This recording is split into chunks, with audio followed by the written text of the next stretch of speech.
Okay, everything's on. Let's start the showcase.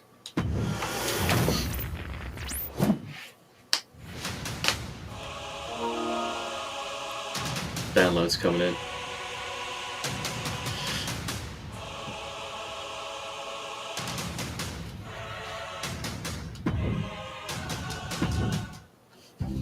In a family that specialized in brute force over the years, perhaps no one better personified this than Rodney Anoa'i, nephew to the Wild Samoans, better known to the WWE Universe as the mighty Yokozuna. What's up?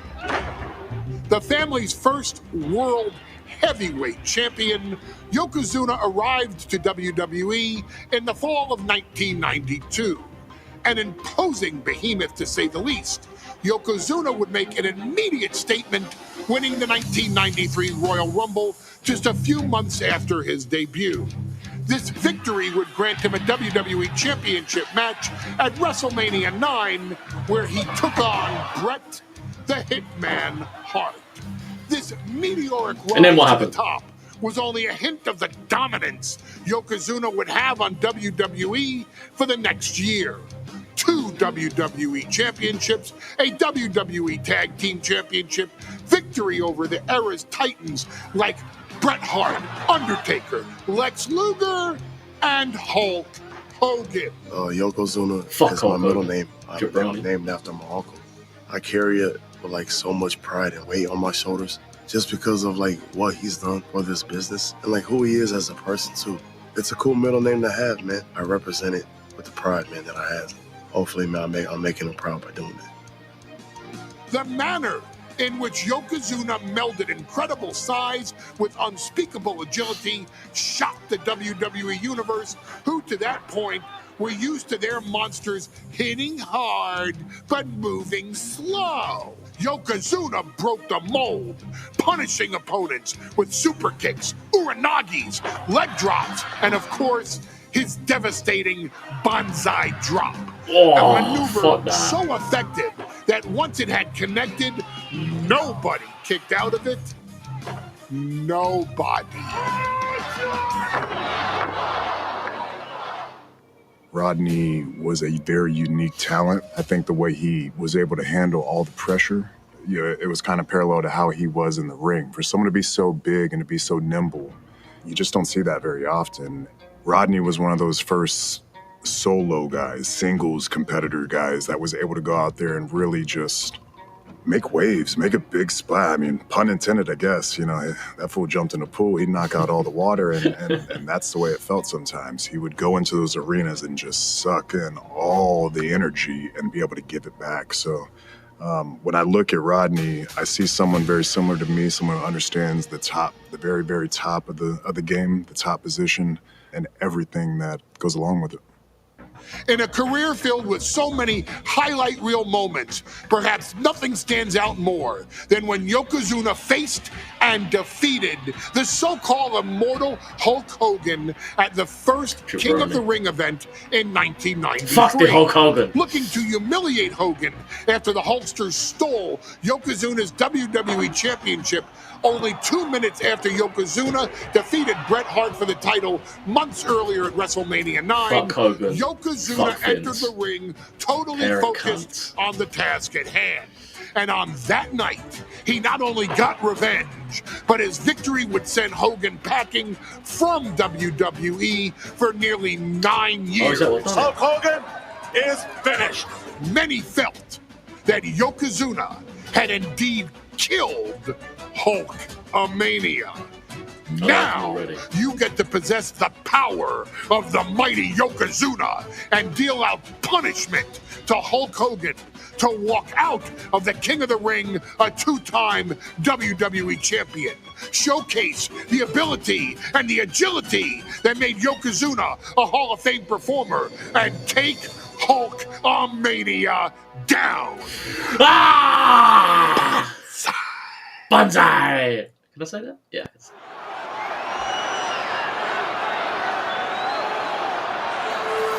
Ladies and gentlemen, this is an event of international magnitude. Photographers from around the world as they are documenting Yokozuna's every move. Coming down the aisle with Mr. Fuji is the challenger from Polynesia Islands, weighing 550 pounds. Big boy. One Boomy. He's 550 pounds, bigger than he's ever been. And I understand Hulk Hogan trimmed down so he can have more speed, more endurance. But I'll tell you something. So Hogan's got to take him out early. This is going to answer a lot of unanswered questions from WrestleMania 9. A lot of pressure on the president of WWE for what he did. But this is Yokozuna versus Hulk Hogan. Let the winner be the winner. One thing's for sure, Hogan will be quicker. He will be faster than he's ever been in any previous title defense. Well, this is going to be interesting because he's wrestling a fresh Yokozuna this time. Not a man who's already wrestled a 15-minute match with Bret the Hitman Hart. Well, Hogan and Yokozuna's last match lasted less than 30 seconds when Hogan won the title at WrestleMania. Well, I can tell you, this match will go much longer. Yokozuna will not be caught by surprise this time. 30 seconds is not a surprise. It's, Yokozuna's been playing skateboard. Listen to this! What a phenomenal ovation for the WWE Champion!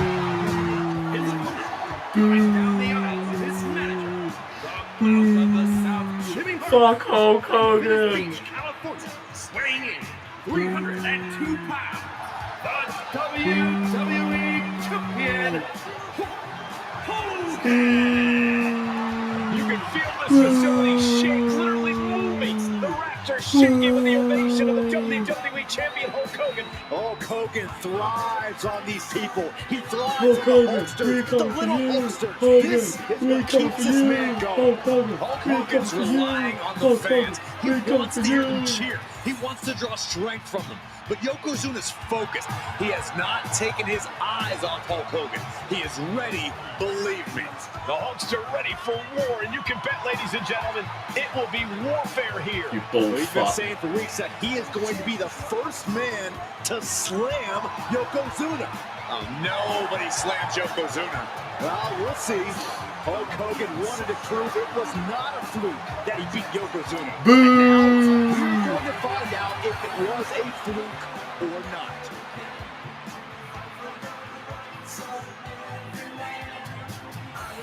Fight for the rights of every man, yeah, fuck.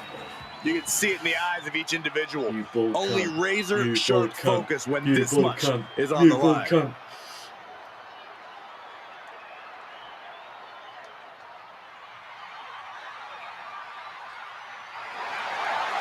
Oh, Mike Rowan was there, shit.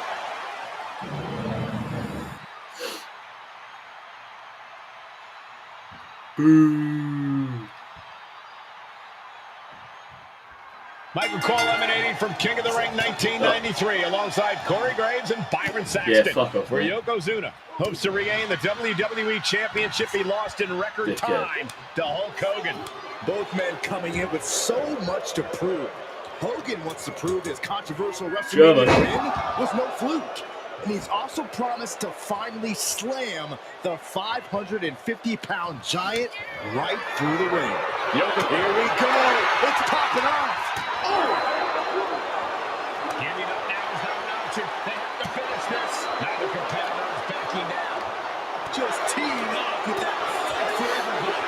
This is a war of attrition with neither superstar wanting to be the one who surrenders.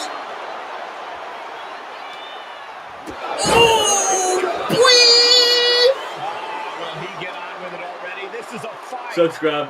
Ask Kerry.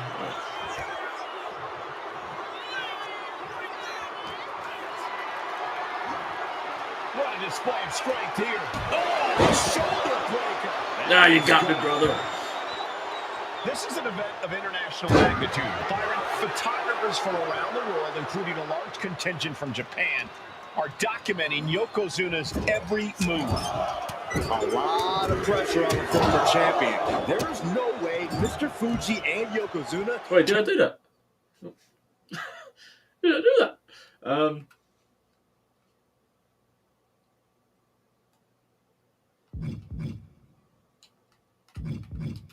Can't scroll.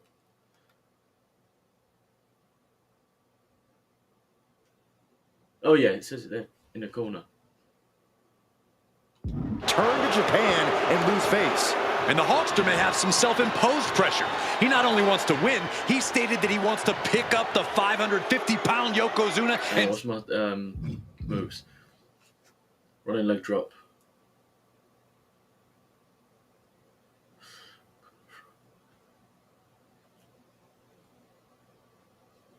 Slam the Giant's carcass through the ring. We know each man's strategy coming in. Yokozuna has added 50 pounds to his frame since WrestleMania. Come on, you prick. Hogan has actually slimmed down since he captured the WWE Championship. Indeed, we're going to see more speed, more endurance from the Hulkster. But now that Yokozuna has hit 550 pounds, What was the signature? Oh, yeah. Kick, every leg drop, and every bonsai drop will be even more impactful. Come on, bro. Bombastic claims coming out of both camps coming into this one, gentlemen. Hogan has claimed in interviews that he will slam Yokozuna's carcass straight through the ring so hard that it will cause a worldwide earthquake. Meanwhile, Yokozuna has kept his comments brief, saying, quote, Hulkamania will die. Hogan, you're going down. We'll see which man's predictions come to fruition as this match rolls on. Hogan managing to get some control back now. This could be the turning point for him. It could be the start of a rally. No way did he do that. Could he do that? And a kick out before the count even Not even begins. a one, bro. He is still very much in this. A big boot by the Hulkster. Hulk Hogan showing Yokozuna where the Where's he power going? lies. Get it, Hulkster. Getting back to his feet, trying to fight on, but it might be too late. Lift off. Dickhead, Randy Orton, that shit. Yoko says this one's over. Standing bonsai drop. Are we headed towards a title change? Oh, and soon we could be seeing a submission Hardcam here. Yoko. Targeting the shoulder with the claw. I'm not sure even the Hulkamaniac This ain't- can save Hogan now. Hogan has. And would you look at that? He just let Standing go of a here. submission. Maybe he did the damage he meant to do. Oh, no. There we go. Hug of pride. This is not good for the Hulkster. I'll make him tough out, bro. Applying the pressure, I don't want to do squeezing the other life out of Hulkamania. It's hooked in deep. His body's overcome. And he breaks his own submission. Maybe his plan was just to soften his opponent with that hold. Yoko now. Belly to belly slam. That's got to be the end of Hulkamania. Jimmy Hart trying to rally. And a kick out by Hogan with authority. Hulk Hogan's not done yet. Hulk Hogan is coming alive. Fuck the Hulk Hogan. Yokozuna back to his feet. Big Chop his shot to fucking Hogan. bald head, bro. And Hogan starting to hulk up here. How many times have we seen this Roid over the rage. years? These massive strikes from Yokozuna having absolutely no effect on Hogan. Hogan fired up. Hogan's ready to go. Hogan feeding off the energy of all the Hulkamaniacs. You're just begging the And here Hurricane. comes Hulk. And Yokozuna being backed up to the ropes. Big boot. I can't believe Yokozuna's still standing. Hogan continuing to pour on the offense. A second big boot, but Yoko still on his feet. Don't let up, Hulkster. Keep swinging, keep firing away.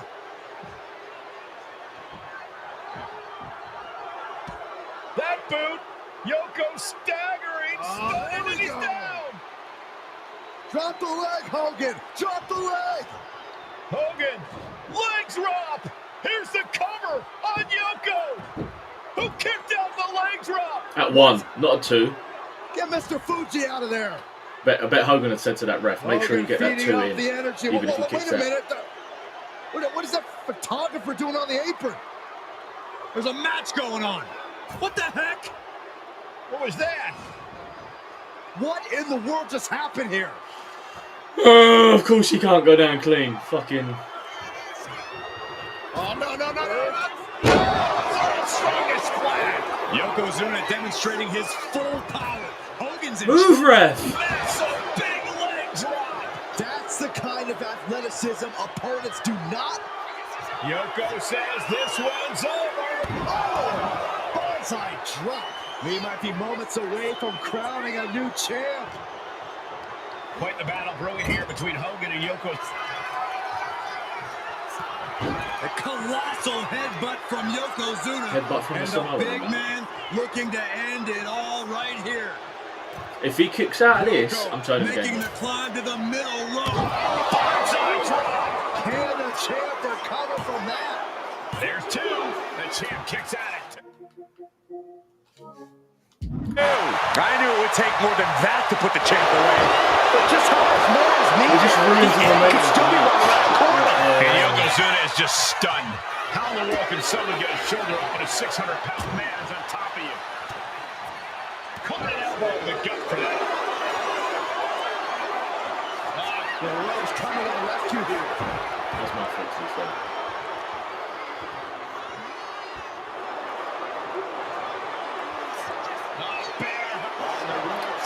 Stop moving, Yoko! Oh no, getting in position. What's he planning to do here? Our Hulkster in major trouble right now. Can Hogan hang on, or will the Immortal One submit?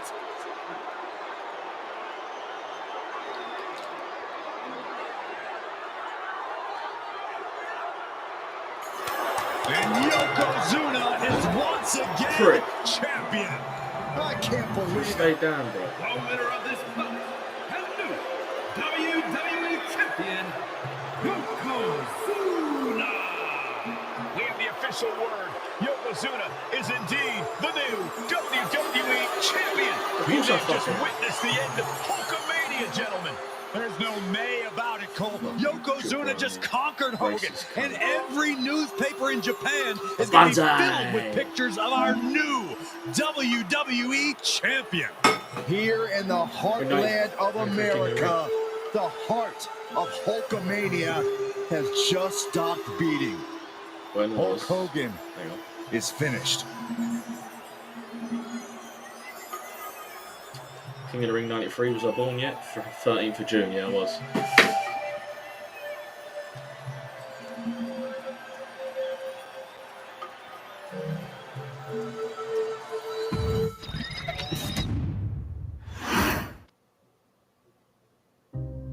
Our next chapter sees the showcase spotlight shine on an area in which the family built their legacy: tag team wrestling.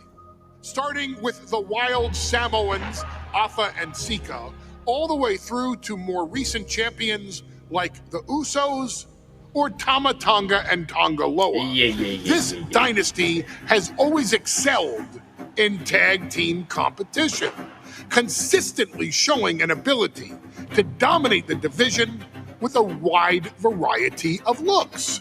And the first team that we will look at, accompanied to the ring by Afa himself. Fatu and Samu, the Head Shrinkers. Oh, that's who that They is. put Okay. the fear in people's hearts. That's what the Head Shrinkers did back in the day. Second to none in that ring. You know, hard-nosed, battle-tested. They No, who went the for head it every single bangers? night. Who the head rockers? More astute fans may also know that early in their journeys, Samu and Fatu were managed by me, Oh shit. Paul Heyman, then known as Paul E. Dangerously. Oh, that's when that and was the it. SST, the Samoan SWAT team. The Samoan SWAT team is here. Vengeance is mine. Already an imposing force that early on, their future greatness was obvious to so many industry experts. Alpha, more than anybody, knew he had the team on his hands, with Samu being his son and Fatu his nephew. The tribal elder was able to mentor both, instilling in them the same unrelenting approach to competition that made the wild Samoans world famous. The team toured through regional promotions before a quick stop with me in WCW, but WWE was always their goal. The Headslingers are coming! Upon arrival, it was clear that the dynasty's next generation had indeed arrived, immediately drawing comparisons to their world-renowned predecessors. 10 years before it became cool to say, Samu and Fatu displayed ruthless aggression in the ring, overwhelming opponents before the bell and continuing the non-stop attack until their hands were raised in victory. Deceptively agile for men of their size, they brutalized the opposition with devastating dives from the top rope. The duo would eventually go on to capture the WWE Tag Team Championships in the spring of 1994, fulfilling the promise and carrying the legacy to even greater heights. At WrestleMania 9, the Head Shrinkers' one and only in-ring WrestleMania appearance saw them taking on Rick and Scott, the Steiner brothers. Be prepared, Steiner brothers. We're gonna give you a pain that you have never felt before. While I'm not one to make excuses, I am one to give opportunities to you, our expert gaming member of the WWE Universe. And so, today, you have the opportunity to make things right. WrestleMania 9, Las Vegas, Nevada. The Steiners performed at a near-perfect level that day, able to find every reversal and in the chaos emerge victorious. We are asking you to fix that. Stop them in their tracks and get the Head Shrinkers that WrestleMania victory you and I both know they deserve. But if you're not careful, you're going to find yourself reliving the very same memories that have haunted Samu and Fatu for years. Steiner lines, suplexes, Frankensteiners that will all bring your evening to a vicious, miserable end. They should have cut in between vicious, miserable end. They should have cut to 1, 2, 3, and then showed the stage. One of the toughest teams in WWE history. I like this though. Nearly 600 pounds of pure savagery. Yeah. So this was 4th of April 93, so a few weeks before I was born. Yeah, I've not seen any of this era of wrestling. Like, obviously I've seen clips of it, I've seen bits and bobs here and there, but I don't know anything from this timeline apart from the odd Hulk Hogan shit. Yeah, there's about to be a seismic collision in the ring. Like it weren't until Bron Breakker got big a couple of years ago that I learned about his dad and the Steiner brothers, and that even Scott Steiner had a life before Big Papa Pump. And the last thing you want to do is come up on the short end. Pride is on the line, and as is a stake to the claim of being the toughest.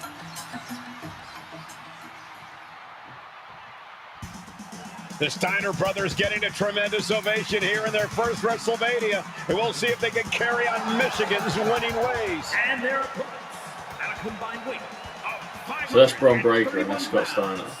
Rick and Scott. Yeah. The Steiner brothers. The Steiner brothers are one of the most promising tag teams we've ever seen in WWE. Get on with it.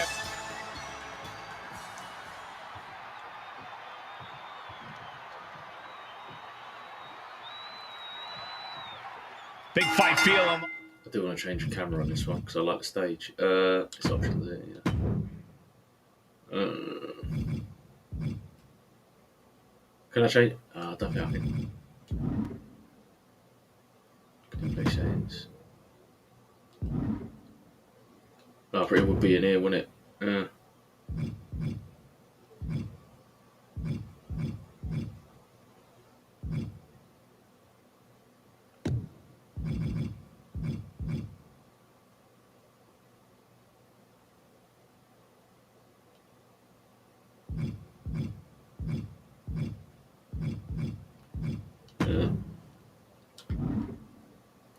Right, get one of these Steiners in the corner, unleash 3 strikes.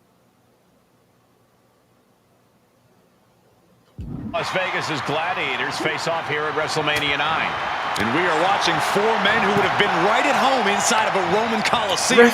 The Head Shrinkers and the Steiners are ready. These refs don't know about the hard cam. Both teams are relatively new to WWE, but we've seen that each duo is not afraid to get physical. Each side is looking for their first WrestleMania win, and they will do anything to earn it. WrestleMania 9 shaping up to be a big night in the tag division, guys.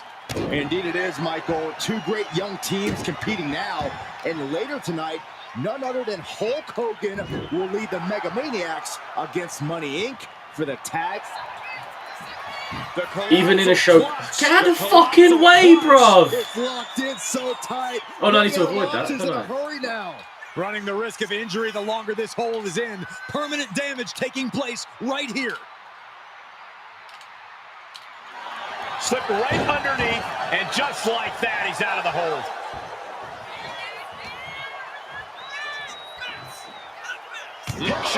Yeah, even in even in showcase mode, they make sure to accompanied at ringside by Alpha, but he's not the only tag team legend serving in a managerial role tonight. That's right, Michael. Just like Alpha, Mr. Fuji earned many WWE tag titles as a wrestler, but now he's hoping to lead Yokozuna to the WWE Championship. And looking at all the top young talent in this ring, I see many other main event stars of the future that could follow the lineage of Yoko. I've seen Samu and Fatu headbutt each other during matches. If they do that to their own flesh and blood, who knows what they'll do to the Steiners? It's just a byproduct of the brutal take-no-prisoners offense of the Head Shrinkers, Byron. These guys will bite, scratch, and claw their way to a win. Rulebook be damned. And with Rick and Scott coming from an amateur collegiate background, they might be a bit more hesitant to bend the rules. Hopefully the Steiners can adapt, and fast. The Head Shrinkers and Steiners are 2 of the brightest young teams in WWE, but they both come to this match with a few years of experience in WCW. The Steiner brothers earned many tag accolades in WCW, but Rick and Scott are taking flight. Dickhead was coming. Good God, just a disgusting thud heard here at ringside. Into the barricade. 2. And Samu is showboating right now. Clearly lost in the moment. He better snap out of it. His capacity sending it well, and he's sending it right back. Big clothesline. Samu and Fatu already some success in the tag division tonight. Could really be their coming out party. Well, they certainly have a tradition to hold, Cole. The man in their corner, Alpha, has held the WWE tag titles on 3 occasions, and he's primed to bring the Head Shrinkers to the top as well.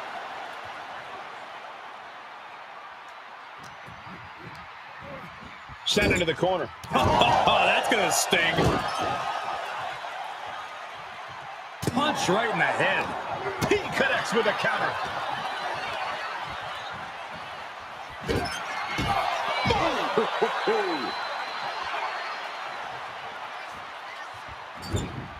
Big splash in the corner. The steady stream of moves taking out Steiner. Seeing some high-impact offense from Samu. And there goes Steiner sent outside the ring. Fatu like a one-man wrecking machine right now, cleaning house. Oh, look at this, the power by Scott Steiner. But the tag was made and Scott not aware. Big kick. Scott Steiner did not see the blind tag made by Samu. Oh, this is not looking good for Steiner. And this is what the head shrinkers do. Top-tier tag team wrestling. Steiner didn't see the tag, decided to hot dog around, and got a foot in the face for it. Before this match began, you heard the Steiner speak backstage. Scott saying, quote, "Me and my brother are going to go out with a game plan and do what we do best, and that's wrestle." That's all well and good for the Steiner brothers, but Alpha has gone on record saying that his men are looking to tear Rick and Scott's heads off. Scott gets waylaid. Boom, running FTO plants him. Nicely done. From the top. Oh, he paid for that. Oh! Vicious right forearm. As was set up in the corner of the ring. Roundhouse kick. That was nasty. Someone setting himself up top. Fuck off, Rick. Take off. Diving. As much as I love the fact that I could get the move off because I pressed the button before he hit me, like, the animations just can't interact, which is so stupid.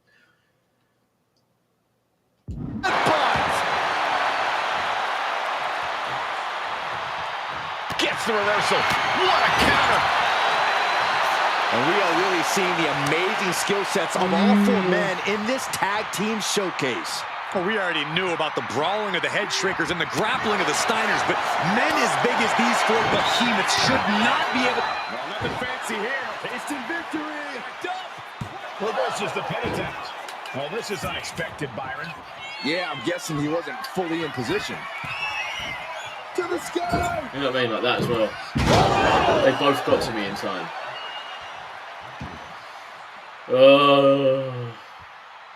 In the big 25, this game is still a PS3 game at heart.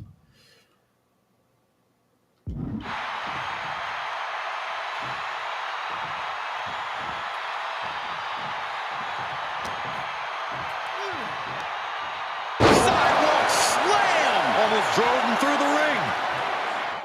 As we find ourselves surrounded by all this pageantry, do you think either of these teams is feeling the pressure of their first WrestleMania? I can tell you that Samu and Fatu truly did not care. Alpha is taking flight. Crash landing.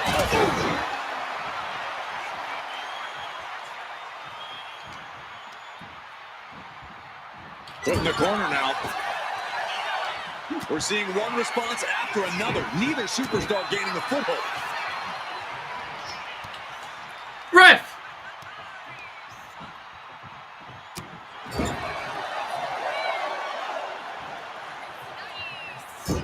Loving blow.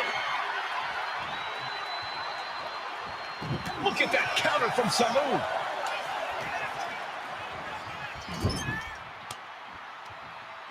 Tag made. Double team incoming. Irish whip into the ropes. This has been a very physical and draining match. Yeah, this is troubling.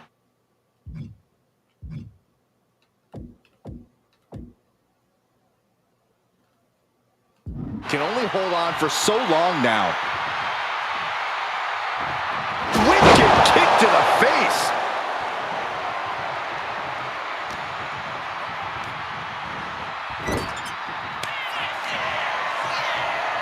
Tag. Double team coming. Oh, face first. And the head shrinkers just might have it. Oh, man. The head shrinkers and the Steiners are engaged in an epic battle. Both teams making the Roman gladiators proud. Boom! Shit. Getting him right. Ah, fuck, he got me. Tags made. Steiner's looking to put their opponent away. Heading up now to the top rope. Here comes the classic move. The Steinerizer connects. Big move from the Steiners. Get in. Just endings. Oh, he's out of time. Oh, I thought fucked it. You gotta be kidding me. Both teams giving everything they can here at WrestleMania. Samu, Fatu, Rick, and Scott All 4 men proving to be true gladiators in this battle. He's heading to the top turnbuckle. He's trying again. Huge impact. That's it. No way the Steiners come back now. 2 count. Amazing. I do not know how they got up from that. Operating on pure instinct and adrenaline right now. That was a home run shot that got robbed at the fence. This has been an epic encounter. These fans are sending the decibel level off the scale. Oh, God, that hurt. He's looking defenseless at this stage. Yeah, he could really use a miracle right about now. Ref, get the fuck out of the way, bro. Into the corner. What could be next? You know what they say, gentlemen? What do they say, Corey? What goes up must come crashing down. Brain Buster. No, he reversed it. Ooh, he fends that off. What a clothesline! Ouch! Drops the hammer right on the lower back. Help me, bro! And he got to his partner. Headbutt.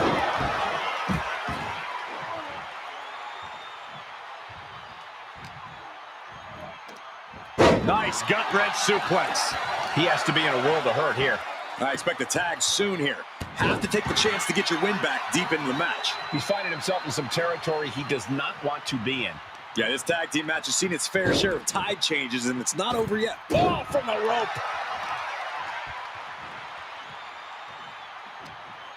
Setting course to the top turnbuckle. Sidewalk slam.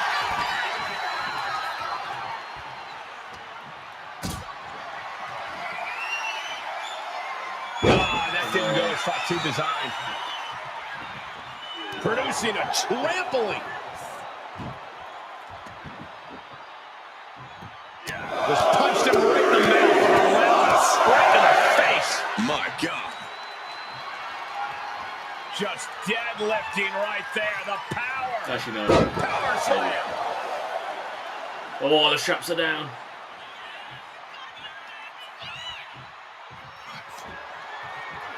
Arm wringer in control. Now starts to fight out with some punches to the gut. He gets the kick in after the one. I don't know why he just called off the pin attempt. Hopefully he has a strategy. Wards that off. What a response. Fatu took some crucial damage there. Steiner putting all of his freakish power to work. Gets out of it with a well-placed knee to the face. Boom, running FTO plants him. Nicely done. Taking flight. Oh, God. Fuck off. Yeah, it's just coming fresh, to be fair. We've got a Oh, he's tag. tagged. Okay. Tag team. That's what you do. Carefully placed stomp to the arm. And into the turnbuckle he goes. Big overhand. Counters and counters. Each superstar looking dialed in. I am feeling a titanic shift roaring through this crowd right now. Well, you're not the only one, Saxton. It's all coming to a head now. Oh, my God. What a kick. Fatu is heading up top. Once more, setting it up. Splash. Fatu might have clinched it This is there. a hard shot. 2. Get the win. Here are your winners, Samu and Fatu, the Head Shrinkers. And what a huge win for the Head Shrinkers tonight. Samu and Fatu making their family proud and proving themselves as top contenders in the tag division.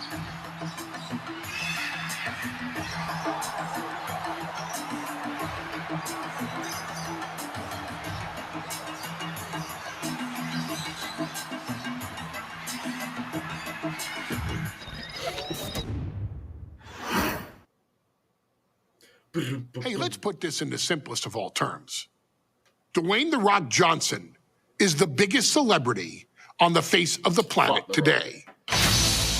Now, whether he's a blue chipper, the people's champion, or as we know him right now, the final boss, The Rock has always commanded all of the attention in the arena since the very first moment he made his WWE debut at the 1996 Survivor Rocky, Series. die, I say, Rock, into take this the people's business, Turn The it Rock down. would become WWE's first ever third-generation superstar, following in the footsteps of his father and grandfather.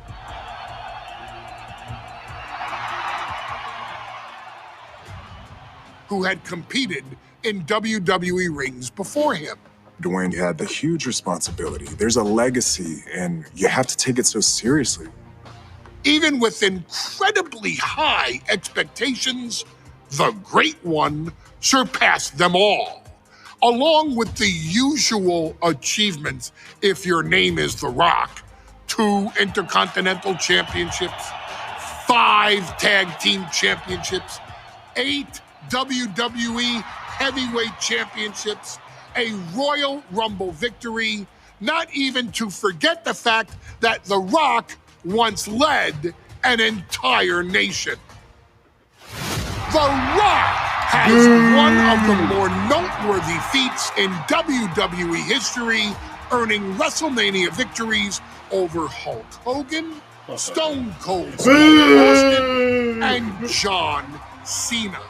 Each of these men are known as the faces of their respective era. Each of these men found out what happens when you go one-on-one with the Great One. Of course, The Rock rivaled Stone Cold Steve Austin's popularity during the vaunted Attitude Era, tearing opponents down with rock bottoms and people's elbows while tearing them apart on the mic with cutting one-liners and catchphrases that are still recited to this day. If you smell, know your role and shut your mouth. He ended CM Punk's 434-day title reign as WWE champion at the 2013 Royal Rumble as well, after having only competed twice over the previous 9 years, displaying the always-ready mentality and physical conditioning on which he has built his global brand. But you don't need me to rattle off The Rock's resume to you, now do you? Of course not. The man is an occasion unto himself.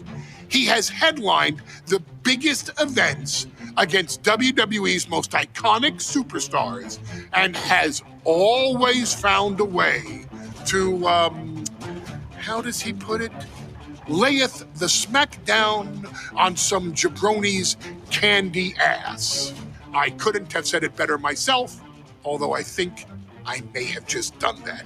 But indeed, the jabroni he has, pie on a Thursday night in February of 1997, The Rock, still known as Rocky Maivia, would find himself challenging for the WWE Intercontinental Championship. Only a few months into his tenure, he would be matched up against a face that would ultimately become one of his most familiar and hated rivals, Triple H, Hunter Hearst Helmsley. Seemingly overmatched by a more seasoned opponent, a youthful Rock would demonstrate all the traits that have come to define him in the years since: tenacity, high IQ, and that legendary Samoan strength to ultimately surprise Helmsley and kick off the first championship reign for Rocky Maivia. It would be the first step of a journey that has ultimately led The Rock into the pantheon of WWE's elite. So now it's all in your hands. It's up to you to showcase the undying drive that makes The Rock the hardest worker in the room to deliver a shocking upset against the Greenwich snob himself. Guide The Rock to victory over Triple H at a very special Thursday Raw Thursday to give the first jolts to what would become the most electrifying career in sports entertainment.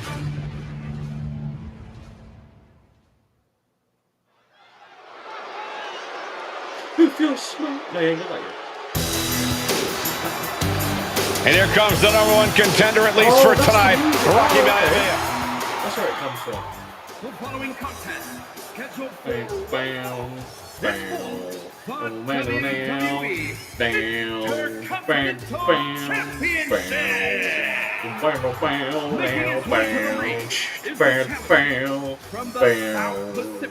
weighing in at 275 I don't know them solo.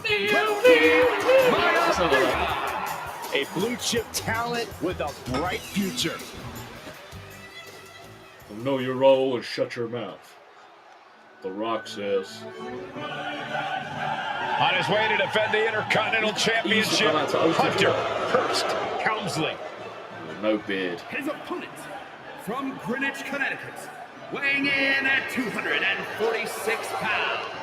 The Get smart. WWE Get smart. Good film. Intercontinental Champion, Hunter Hearst Helmsley. Helmsley is scheduled to face another challenger at an upcoming show this Sunday. And he's taking the risk, stepping in here against the newcomer, Rocky Maivia. Well, you can't consider it risky. You can see it in everyone's eyes. They all want this championship.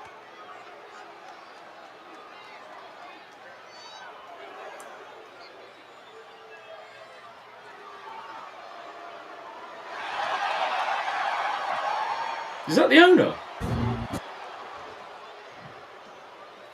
Is he was like, yeah, put me in the game, mate. Face scan me and I'll be a ref. The Intercontinental title hangs in the balance. Sleeper hold cinched just within reach of the ropes and forcing the submission to end.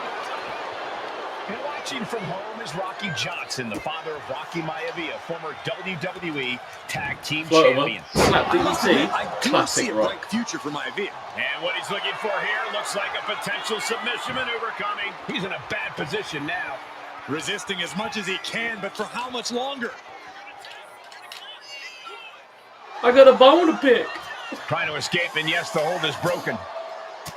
Thursday Raw, Thursday. Getting kicked off with a title match for the Intercontinental Championship.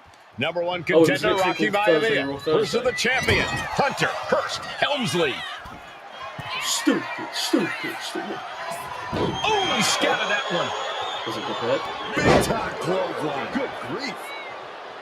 I got a bone. And conspicuous by his absence is the butler of Hunter Hearst Helmsley, who has been intervening in matches as of late. Who knows if he might show up. Yeah, unfortunately, that's just another thing Maivia needs to worry about. Rocky has bigger problems in the ring, gentlemen. Biggest match he's ever had. Live, worldwide television. He's got to have a stomach full of butterflies. Fisherman suplex. Nice. Uh-oh, no, don't do this. Don't do this. I need to Stop make right that to film. the gut. I've got a short film perfectly written out. Xavier Woods, man. I need your help. Sorry, I need Austin Creed's help. Returning back to the ring.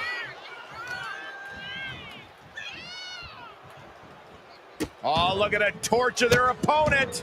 Oh, this isn't outside the gonna be ring. good. Oh, man.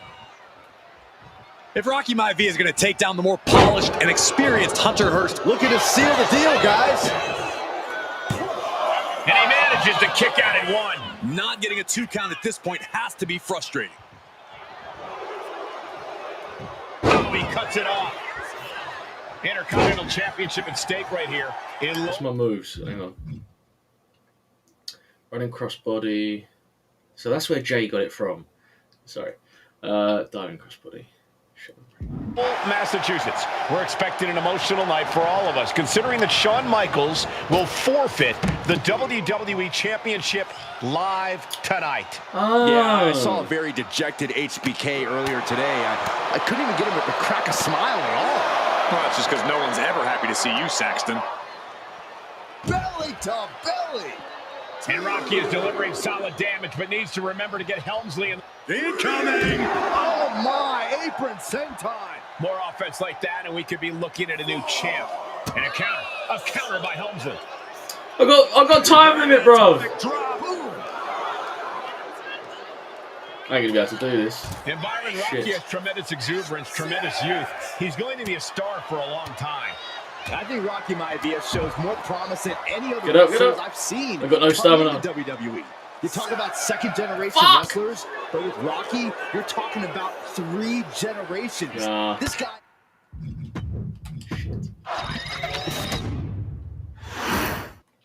The Intercontinental Championship is on the line here between 2 superstars who don't have anything nice to say about one another.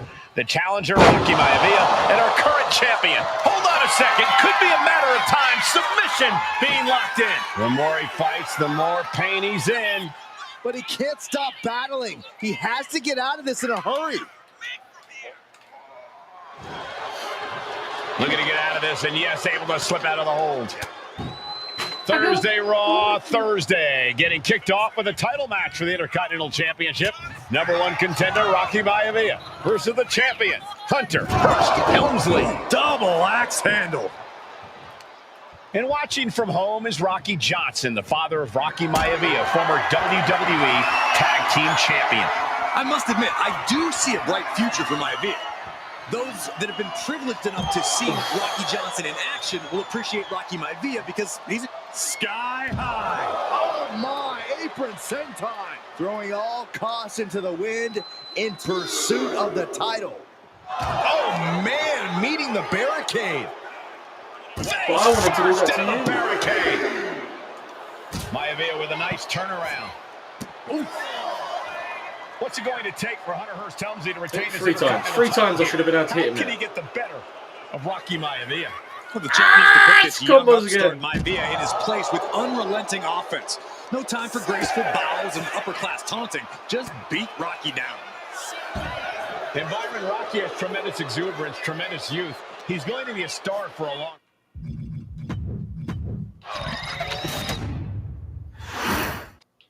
The Intercontinental Championship is on the line here between 2 superstars who don't have anything nice to say about one another. The challenger, Rocky Maivia, and our current champion. Oh, what's coming here? Submission move being applied. Okay. And he decides to let his opponent out of the hold. Might have felt like he was losing a grip and didn't want the opposition to counter out of the submission. Thursday Raw, Thursday, getting kicked off with a title match for the Intercontinental Championship.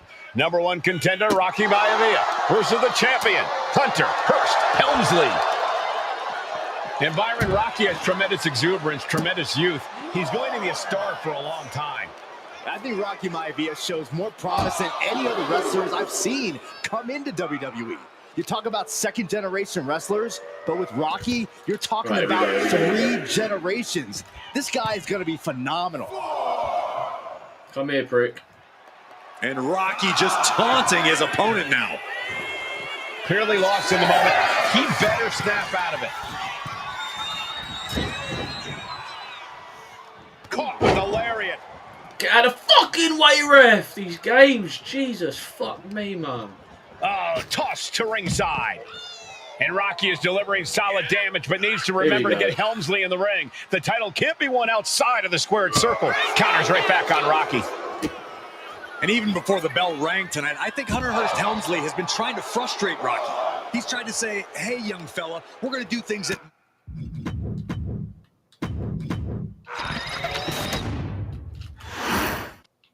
The Intercontinental title hangs in the balance. Tonight in a match between our refined champion, Hunter Hearst Helmsley, and the young challenger, Rocky.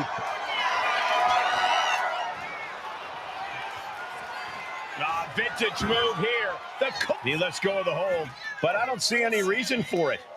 No telling what's going on in his mind right now, Michael. Thursday Raw, Thursday, getting kicked off with a title match for the Intercontinental Championship. #1 contender, Rocky Maivia, versus the champion, Hunter Hearst Helmsley. And we know Rocky doesn't have the same experience as Helmsley, and that could be a developing story as this match progresses. And this is where an experienced wrestler like Helmsley can take a young wrestler and pick him apart, take advantage, capitalize, and win. Oh, knee right to the spine. Make your legs go numb. He answers right back. He avoids the contact. Set straight into the barricade. The referee is so close to calling a count out. Clothesline!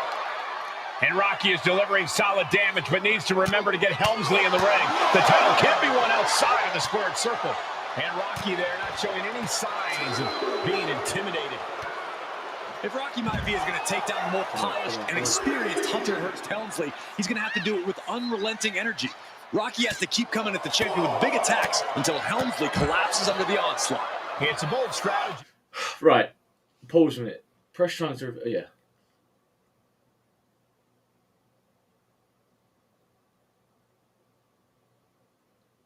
Also, reverse and Tamura. That will take everything the young Maivia's got, but you're right.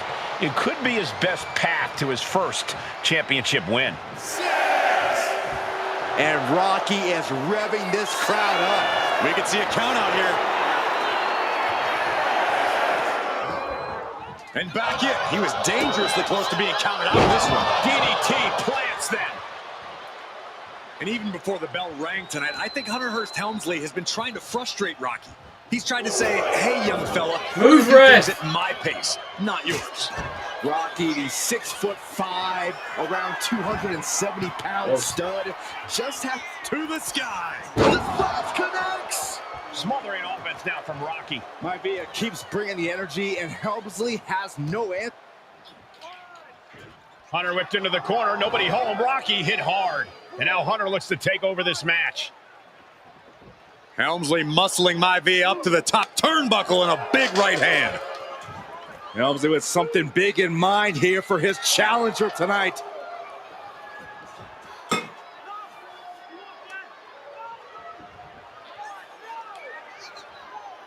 This is just blatant disrespect from the arrogant champion. Almost daring Rocky. Hey, you really want my title? You really think you're going to be Intercontinental Champion? Up to the top. Hooking Rocky into a superplex. This could be it. Can Hunter capitalize? This could be it. Hook of the leg and a cover. And Rocky stays in it, getting his shoulder up.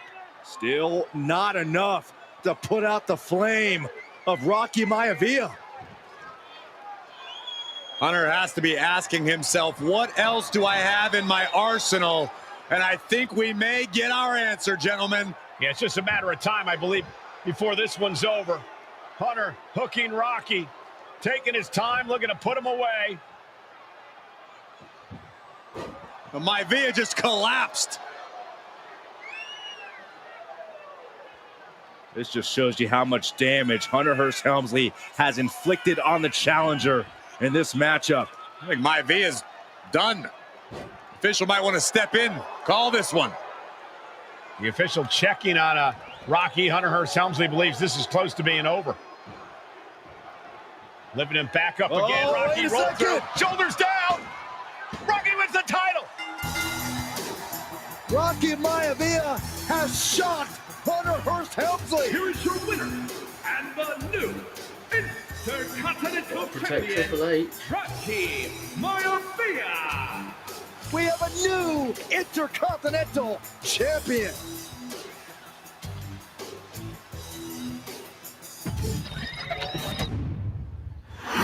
Am I hungry? In a family of elite combat athletes and top-tier performers, the final boss has always stood out, even when he was just a blue chipper. But there wouldn't be a final boss.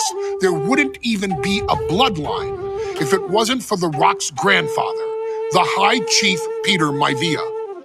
You can think of him as the first boss.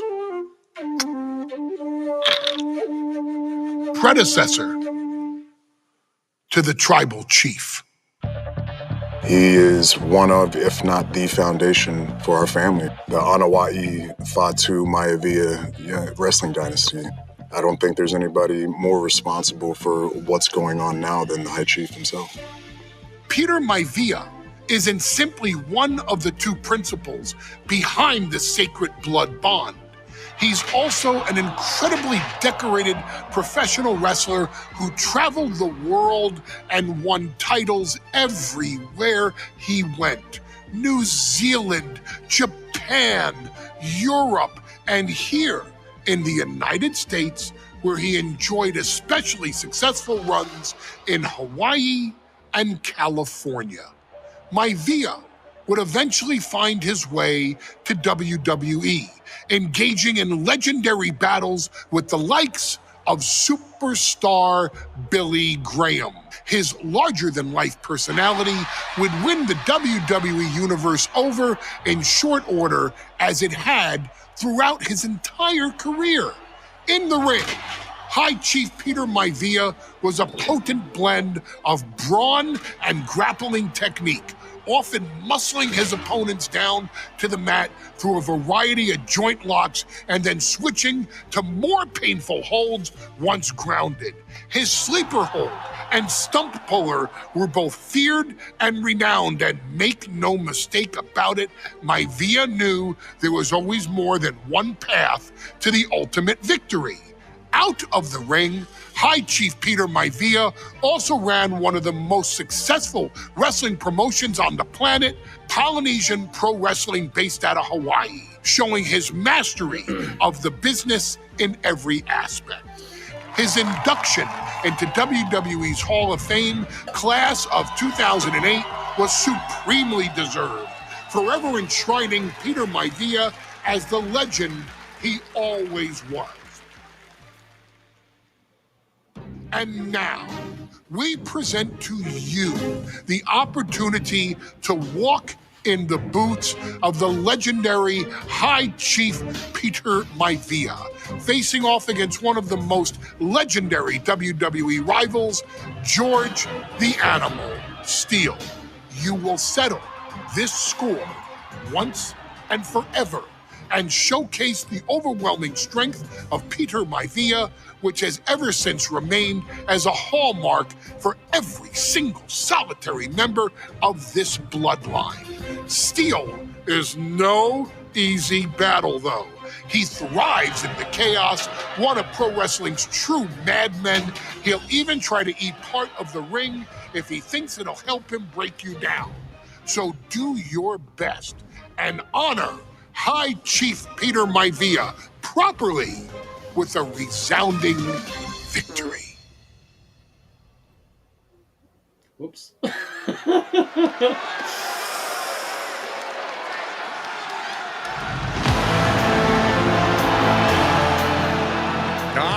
Somebody called the local zoo. The following contest is scheduled for one fall and is a steel cage match. Introducing first, from Detroit, Michigan, weighing in at 275 pounds, George the Animal Steele.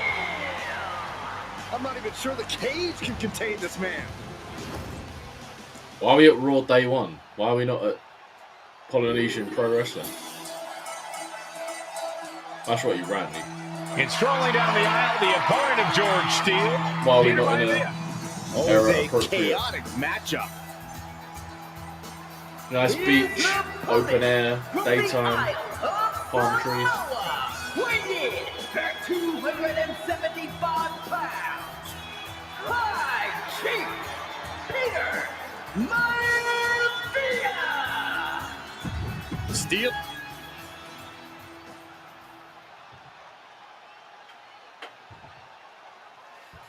Steel cage match underway. Peter Maivia versus George the Animal Steele. Most of the matches between Peter Maivia and George Steele have ended inconclusively, but this time we'll have a winner. These are two very different men, Cole. The High Chief is a man of great pride and respect. But this time, because we're in a steel cage, we'll have a definitive winner. Unless one of them just opens the door and walks out and walks away. For the ring. While Steele is, well, he's an animal. I can't think of two opponents with more opposing styles. You said it, Corey. Let's just hope this one gets taken care of in the ring tonight. George the Animal Steele is not a wrestler by any stretch of the imagination. Why are you trying to run away He's from me, George? Come fight me, bruv. And he might be the best brawler in WWE, Michael. There is no shortage of fight in the Animal. But you know who might be a better brawler, guys? The High Chief Peter Maivia. All When one you again? consider that Maivia is also an excellent high flyer and a great technician, Well, you can see why the High Chief is the favorite in this match, even with the steel cage stipulation. He's halfway home. Time to start the descent. Oh, so all he has to do is finish getting over the top of the cage, and he's home free. It's not over yet. It took all he had to get up there, guys. He might be gassed.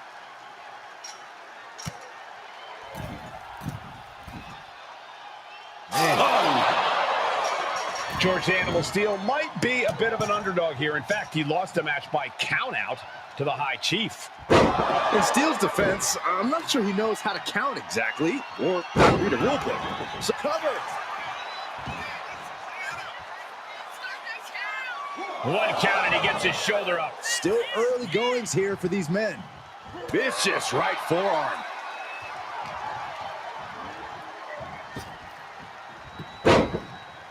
And he stops that offense.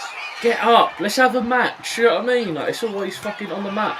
And I'll pick him up and he's straight into the fucking strikes. Why? I picked him up. Do you know what I mean? George Steele is certainly absolute cunt. And then I can't even reach the cunt. Has an answer for the Animal. Oh, mate. This fucking might be game is very tough, but he also has movie star good looks. Quite the combo. And it's certainly well, Michael. In fact, the High Chief has major acting and stunt work credits to his name. And who knows? Maybe we'll see the Maivia name on Hollywood billboards again sometime. Well, before any of that happens, the High Chief needs to survive this war against the Animal. We've seen that Steele isn't above using a foreign object to gain the edge against Maivia. So he's got to have the advantage in a match where they're surrounded by one huge weapon, right? Well, you'd think that, Cole, but think about how these men prepared for this match. The High Chief is a consummate professional who's game planned for this stipulation. And Steele, well, I think he just shows up to the arena and asks who he's fighting. The summit of... Up high, off the mark. Oh! Wind up. The High Chief, Peter Maivia, really making a name for himself at WWE. Wait, what's wrong with?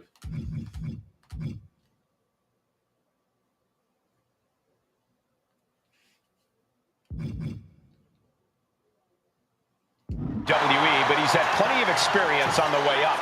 Plenty of championships on the West Coast, but he's made the biggest splash in Hawaii, where he earned multiple tag teams. Into the pin. George is trying to seal this one up. A defiant kick out after one. Right now, I just don't know what it's going to take.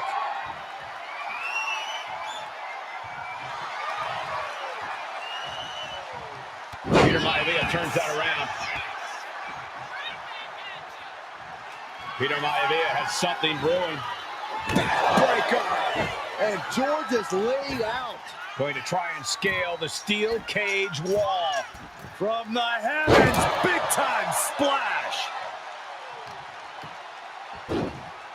Oh my goodness, he's dribbling the opponent's head like a basketball. Gentlemen, we touched on the differences between Maivia and Steele as competitors. One man based on order, the other on chaos, but it's reflected in their looks too.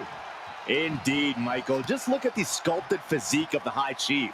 And the tribal tattoos on his body are extremely intricate and definitely eye-catching. And Steele is, well, he's an ugly creature. Enough hair on his upper torso to classify as fur. Get Folds up, in his bald Chief. head. He's like a modern-day Neanderthal.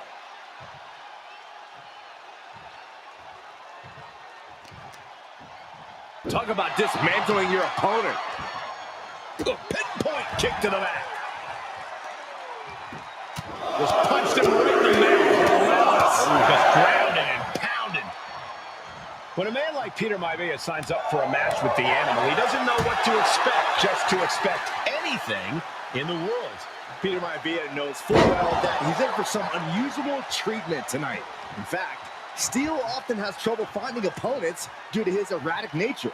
But when it comes to competition, hold on, is he thinking of a submission here? A stump puller. This has to be absolutely torturous. I can't imagine having my leg in such a terrible position. Wait.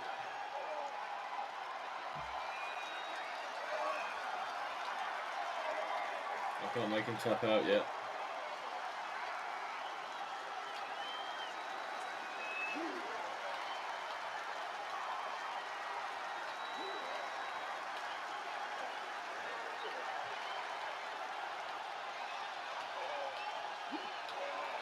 And he just decides to end the hold. Wonder what he's thinking here. Oh, man. Maivia just dominated the animal with that one. He's making the climb up towards the top of the cage. Brace for this impact! Like a guillotine. Maivia overwhelming his opponent here. And you can see Steele is struggling to weather the storm with the High Chief. The animal has to be elated. He wants it one more time. Backbreaker. Is it enough? Is it enough for Peter Maivia? I understand getting yourself fired up, but he needs to stay on his opponent. Here comes another one. So much damage inflicted. Dishing out the big guns once again. L1, R1. You cannot R1. waste any time when you start the climb.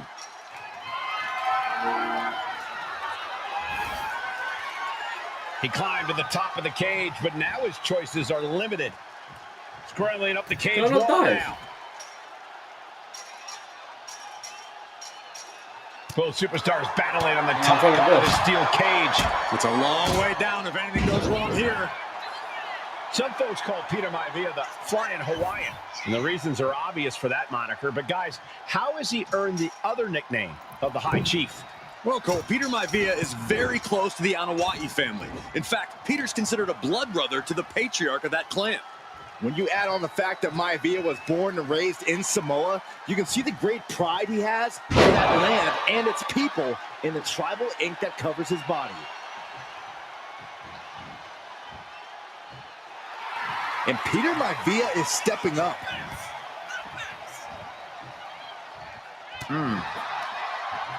Maivia gets stonewalled. Double leg takedown. Gonna stack them up here. Shoulder pinned. Holding over versus it. Shoulder. I guess he doesn't think he's done enough damage to put this one away yet. Ooh.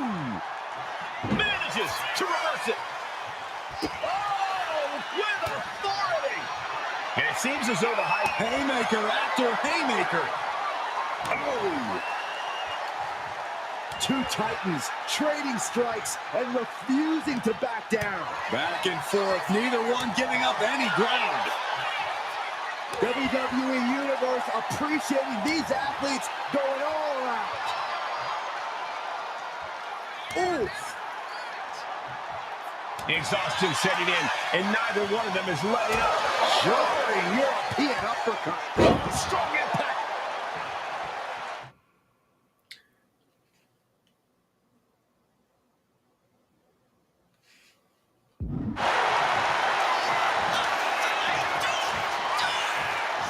He's looking for yet another exclamation mark. There's the backbreaker. Does Peter Maivia? Oh no, now possibly setting up for a submission maneuver. A stump puller. Got this one locked in extra tight. This might be it. We're either going to hear a tap or a snap real soon. And it's just too much. Has to submit. And the High Chief defeats the animal. Here is your winner, High Chief Peter. All right, Chief. Anytime these two have faced off, it's been eye for...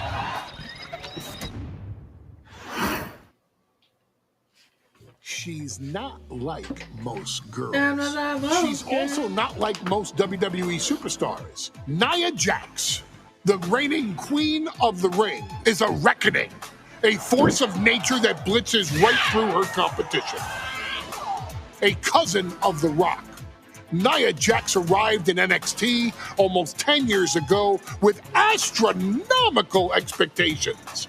Undaunted, Nia Jax would dominate early opponents, finding herself competing for the NXT Women's Championship mere months after her debut. It did not take long for those running Raw and SmackDown to take notice. Well, our next pick, Nia Jax. And Nia Jax would join the Raw roster as part of the 2016 draft lottery. And since joining the main roster, absolutely no one has been safe from Nia Jax. She is a two-time women's champion. She is a two-time women's tag team champion. She competed in the men's Royal Rumble match in 2019, even getting an elimination while in the ring. Nia Jax looking to eliminate. She does. She's battled standouts like Charlotte, Bayley, and Becky Lynch. And all the while, she has left undeniable destruction in her wake. In the ring, she applies many of the same tactics that once benefited Yokozuna, even using her own version of the Banzai Drop, known as the Annihilator. And just like its namesake, if it connects, your night is over. And Nia Jax remains driven for even more success, jumping at any opportunity to prove her dominance. This last year, that included entering into the 2024 Queen of the Ring tournament after earning victories over Naomi, Jade Cargill, and Bianca Belair. Show how Jaden. Nia Jax would fight her way into the finals, taking on former NXT Women's Champion Lyra Valkyria. Valkyria built a lot of momentum, defeating Dakota Kai, Zoe Stark, and Io Sky to punch her ticket into the final at the Queen and King of the Ring. With an obvious game plan, Lyra would look to stick and move, avoiding the colossal attacks of her opponent. Unfortunately, as often happens when competing against Nia Jax, Lyra made one miscalculation, and that error in judgment provided Nia Jax with the opening she needed to annihilate her competition. This is your opportunity to crown the first queen in Bloodline history. Make Lyra suffer. Make her regret ever entering your ring. Showcase the otherworldly power that forces an entire roster to cower in your presence. Because when you're an irresistible force like Nia Jax, resistance is futile.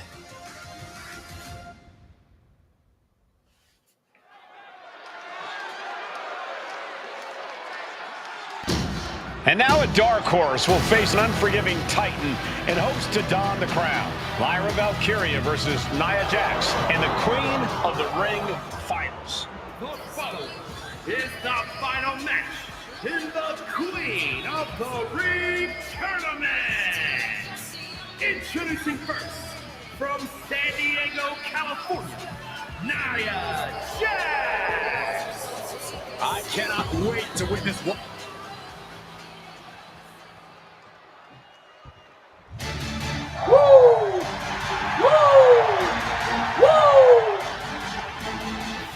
Lyra Valkyria fancies herself a Morgan, which is an Irish goddess of war. As they were on the battlefield, they used to take the shape of ravens to fly around and decide who would live and who would die. That's what Lyra Valkyria is bringing to the ring here tonight.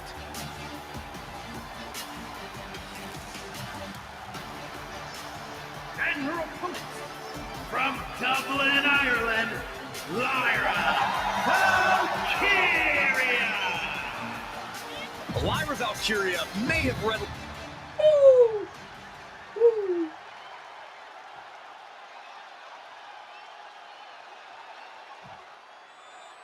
And it's all come down to this, the finals of the 2024 Queen of the Ring tournament. Jax Valkyria, who will walk out of so... And Nia now misses wildly. Lyra goes up over the top. Nia's got a caught, though. Lyra trying to rely on her technique to bring down the irresistible force, but having no luck at the moment. I'm not sure this is going to work either. Jax just entirely too strong, but whoa! That was interesting. Oh, nice athleticism by Valkyria. Even Jax might be a little impressed. I wouldn't go that far, Saxton. Here comes Nia, just imposing her will on Lyra Valkyria. Again, Lyra showing how resourceful she is, applying the sleeper to Nia Jax. Lyra tried to hold on. And now Nia Jax in control, and she's going to look to put Lyra away. Nobody home! Set outside the ring, and Valkyria's got a chance. Huge window of opportunity. Right now for Lyra Valkyria to strike. Lyra may actually pull this off. Lyra may become queen. Lyra has the advantage. She has Nia reeling. But Lyra can't win Queen of the Ring with Jax on the outside. This match has to end in the ring. Lyra says she feels alive every time she flies, and that's what Nia has to avoid tonight, keeping Lyra grounded. The woman thinks she's a bird, Cole. What do you expect? It's symbolism, Graves. Ouch. Countered right when it was needed.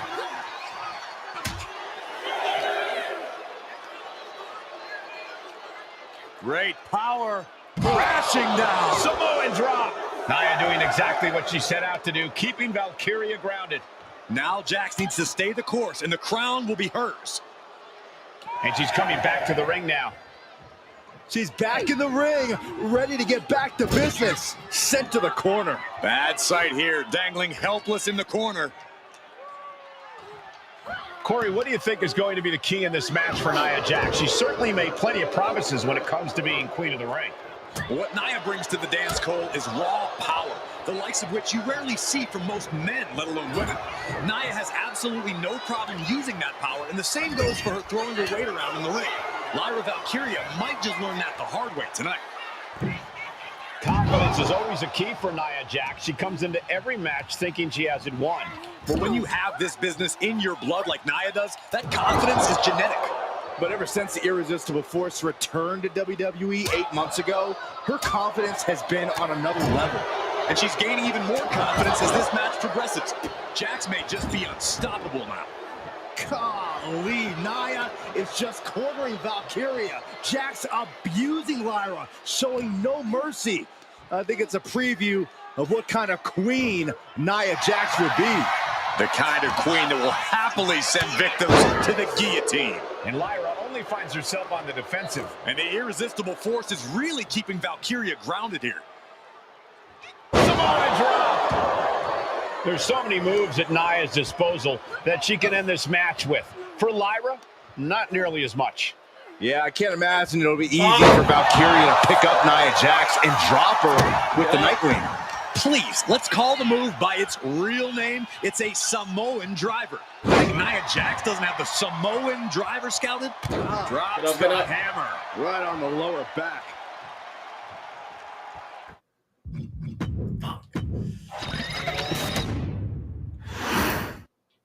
And there will be a coronation taking place tonight as Nia Jax and Lyra. And Nia now misses wildly. Lyra goes up over the top. Nia's got a caught, though. Lyra has the advantage. She has Nia reeling. But Lyra can't win Queen of the Ring with Jax on the outside. This match has to end in the ring. Countering that offense. Lyra Valkyria, one of the best technical wrestlers in NXT Women's Division history. But the game is about so much more than technique. It's about experience and timing, knowing when to tap into certain parts of your psyche. Nia knows this, and we've seen it for years. To the Olympics. The big question is, does Lyra? Nia Jax, Lyra Valkyria facing off in the finals of the 2024 Queen of the Ring tournament. Who will take home the crown? And a slam. You have to be in peak physical condition to pull off a move with that much weight behind it. What a headbutt. Vicious. And enters back into the ring. Referee's nearing the end of the count. Better get back in the ring.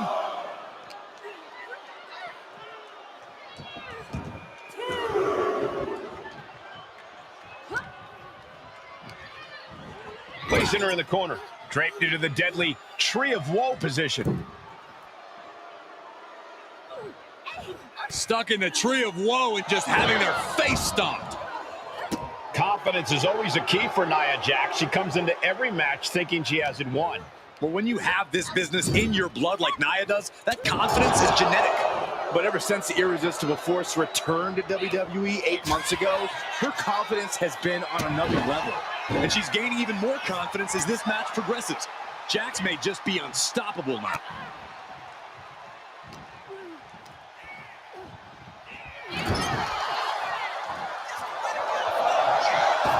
From the middle, what a tornado DDT. Corey, what do you think is going to be the key in this match for Nia Jax? She certainly made plenty of promises when it comes to being queen of the ring. What Nia brings to the dance, Cole, is raw power, the likes of which you rarely see from most men, let alone women. Nia has absolutely no problem using that power, and the same goes for her throwing her weight around in the ring. Lyra Valkyria might just learn that the hard way tonight.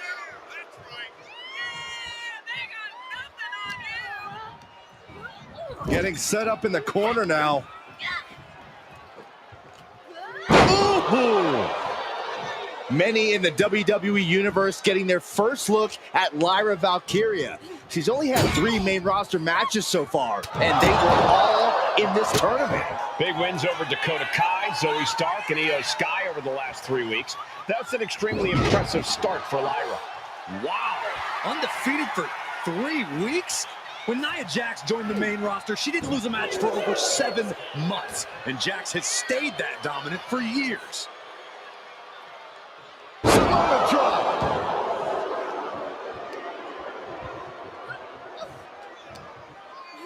Nia Jax, so powerful, so dominant. Crashing down, Samoan drop. I shoot him to the corner. We'll have a Lyra trap there so you can dish out. Nia Jax is doing whatever she wants. Each Samoan...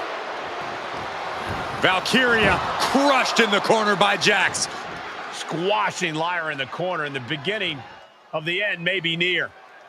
And Nia now, with Lyra on her back, going to climb up to the second rope. This is a scary situation for Lyra. Oh, look at this. Maybe not. No way. There's no way.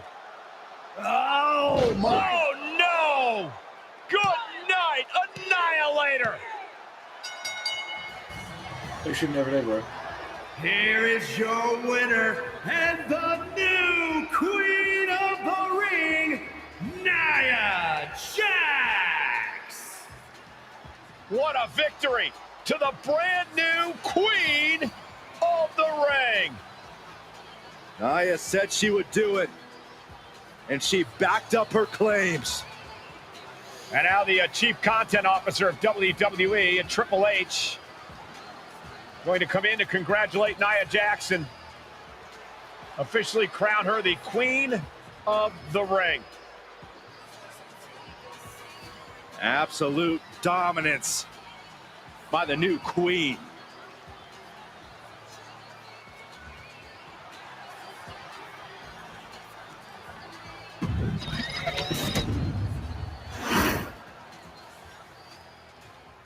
I'm sure you will agree with your wise man. Many WWE superstars say they will do whatever it takes in order to achieve success. Quite often, it's a bunch of BS. But if you're lucky, you may run into someone who is willing to look out for the group. Someone willing to make sacrifices. And for this family, there was no one better than Rikishi. After the Head Shrinkers run in WWE came to an end, Rikishi, then known as Fatu, would go on a journey of self-discovery. This journey would lead to him taking on the name Rikishi, a subtle nod to his cousin Yokozuna, as well as an opportunity to start fresh with a global audience. Well, my dad, when he became the Rikishi character, when you think about Samoan wrestlers, right, or mean, or aggressive, he made it like his own flavor, right? He had the blonde hair, still carried the aggressiveness, but I think he just wanted to add like a little flavor to it. But it became even more popular to our culture. Rikishi blitzed WWE from the jump, devastating opponents with new tricks and winning people over with his fat-ass dance moves. That Rikishi is fat, all right. P-H-A-T. Too cool, man. And with this wave of newfound momentum came even more success with Rikishi capturing the WWE Intercontinental Championship and displaying incredible athleticism in iconic moments like when he dove off the top of the steel cage. The year 2000 belonged to Rikishi. But little did anyone know, Rikishi held a dark secret regarding a decision he'd made not for his own benefit, but for the benefit of the family. It was at the 1999 Survivor Series that Stone Cold Steve Austin was hit by a car in the arena parking lot, forcing him from the main event later that night for the WWE Championship. For nearly a year, all of WWE was consumed with figuring out who was driving that damn car and why Austin was targeted in the first place. The verdict came in. The car was driven by Rikishi. Rikishi would stand strong. Stone Cold Steve Austin. I didn't do it for me. I did it for The Rock. What? Rikishi would lay out a years-long gripe that WWE preferred Steve Austin to The Rock, and so Rikishi had made sure that The Rock's only competition had been removed from the picture. Rikishi sacrificed his own popularity to reach this goal. The Rock thrived while Austin was on the shelf. For Rikishi, the struggle and fall was all worth it.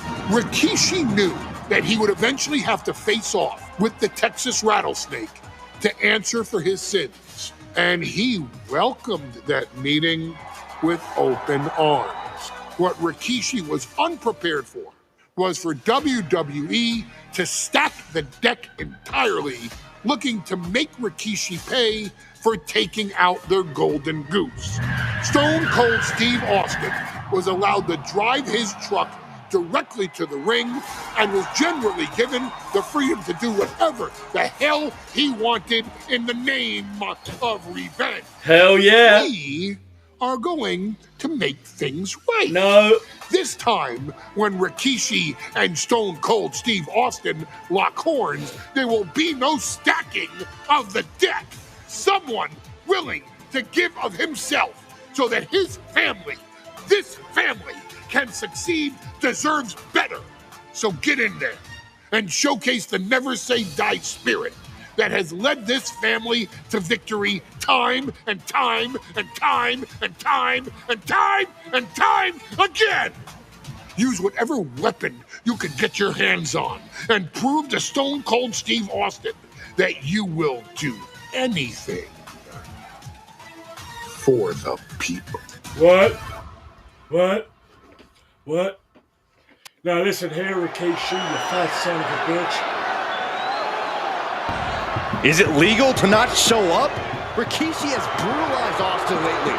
Austin will be here, Byron. I just refuse to think anything else. The following contest Big Mama's house. for one fall and is a no-holds-barred match.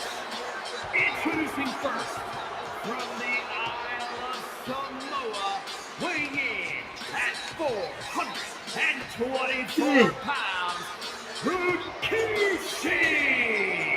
We have learned more about Rikishi.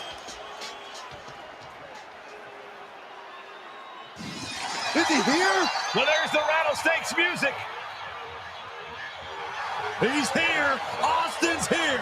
Stone Cold Steve Austin came here with no fear, no hesitation, just revenge. They put one of these bad ones in. His opponent, from Victoria, Texas, weighing in at 252 pounds, Stone Cold Steve Austin!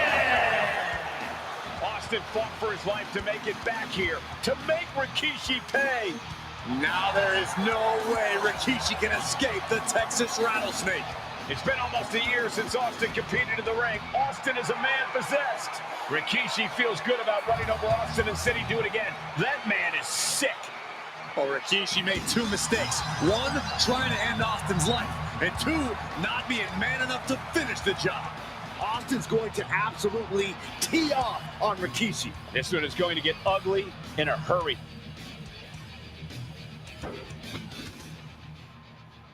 We now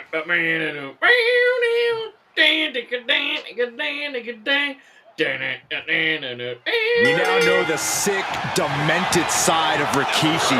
Rikishi almost cost Austin his life and said he's here tonight to finish the job. Listen, Rikishi has seen members of his family be skipped over while other superstars skyrocketed to unimaginable heights. Rikishi feels it's the Rock's time, not Austin's. It's been a month of stunning revelations, all leading to the in-ring return of Stone Cold. That way. Gosh, with one hand. We've talked so much about motives leading into this match. In my view, Rikishi's are delusional. His family have been given equal opportunities, and they all took full advantage of them. Yeah, my blood boils at the propaganda Rikishi's been selling. But I'll tell you about the most legitimate motive in this story, and that is payback for Stone Cold. Austin nearly had his life taken from him, and there is no greater reason to stomp the tar out of somebody than that. What the leg? Look at this. She just tossed the leg. I've seen Saxton thrown out of a few local bars like that before. Oh, please don't remind me, Corey. What else? The impact. Stomping down. Well, The Rock wants nothing to do with this altercation. We have to mention the sadness Rikishi has brought to him. Rock might be innocent in this whole ordeal, but I feel that somewhere inside his soul, The Rock is happy with what Rikishi's done. The Rock is proud to have Rikishi and his family. No, Corey, what kind of lies are you trying to spread? We've heard Rock say Rikishi deserves what Austin is going to bring him. There's no family pride in that statement. I'm just saying that blood is thicker than water, and it's been an easier ride for Rock without Austin in the picture. And that's thanks to Rikishi. Sounds more like Rikishi is trying to take credit for all the Rock's success. Austin with a reversal. Stops that offense from connecting. Oh, boom! And looking at my monitor, it just makes me sick to my stomach watching Rikishi. This is a man who has no remorse and feels justified for running Austin down like a dog. Look, to be devil's advocate, you've got to look at Rikishi's perspective. He's proud of his Samoan lineage and saw an opportunity to give his people a leg up in the Shark Tank that is WWE. Oh, are you serious, Corey? Rikishi ran over another human being. We're fortunate that it only put Austin on the show for 10 months instead of his whole life. It's sick that you'd even condone what Rikishi did. Don't twist my words, Saxton. I'm not saying I condone Rikishi's actions. I'm just saying I understand them. Corey, this situation is so far beyond rational thinking. It's so personal. What does Stone Cold have to do in this one to leave here victorious against Rikishi? I don't know if you can tell someone who almost lost their life at the hands of their opponent to think rationally. Austin has rage, and win or lose, he's going to unleash it all on Rikishi. And Byron, I just cannot see any legitimate reason to run over Stone Cold like Rikishi did last Survivor Series. I mean, Austin does ruffle the feathers of a lot of people, Michael, but I don't think any of his rivals would go to this disgusting lengths that Rikishi's gone to. Oh, boy, come on, not the chair.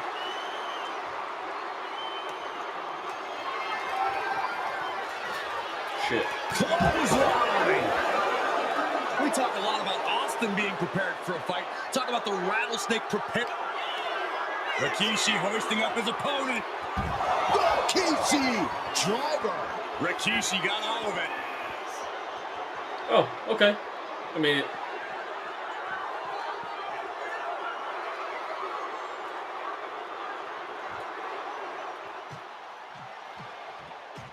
Austin and Rikishi trading heavy artillery on the outside, and here comes the rattlesnake. Stone Cold Steve Austin fired up and revenge on his mind. You got to think about how bad Austin has wanted this ever since Survivor Series last year. Been dying to get his hands on Rikishi. All of that venom, all of the vitriol inside of Austin being unleashed on Rikishi right now. Remember, this is no holds barred. Anything goes.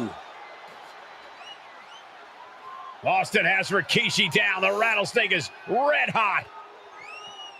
And do you hear this capacity crowd? They want more from Stone Cold. All that he wants to see Rikishi get beaten down like a pile of human filth. And Rikishi lately has been calling himself a visionary, a pioneer. All a bunch of garbage, if you ask me. Well, those aren't self-imposed labels, Cole. Those labels are coming from the family, coming from a group of wrestling. Hang on.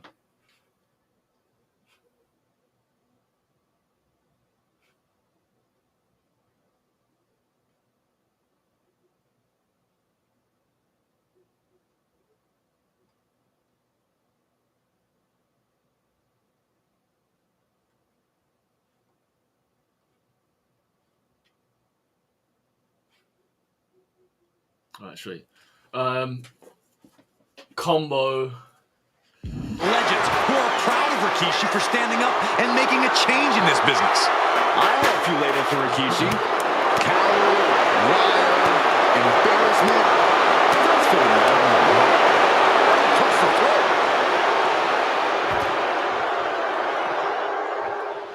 taking his time, preparing to attack. And Rikishi slows Austin down with a thunderous right. Austin's in trouble.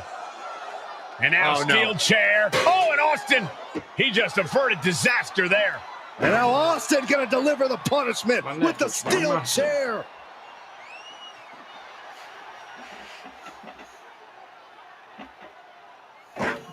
A relentless Texas rattlesnake beating the brakes off of Rikishi with a steel chair. And again, thunderous blows by Austin. Down goes Rikishi. Austin beating the hell out of him. I know Austin has good reason to be doing all this, but he could be taking it too... For The Rock. Far at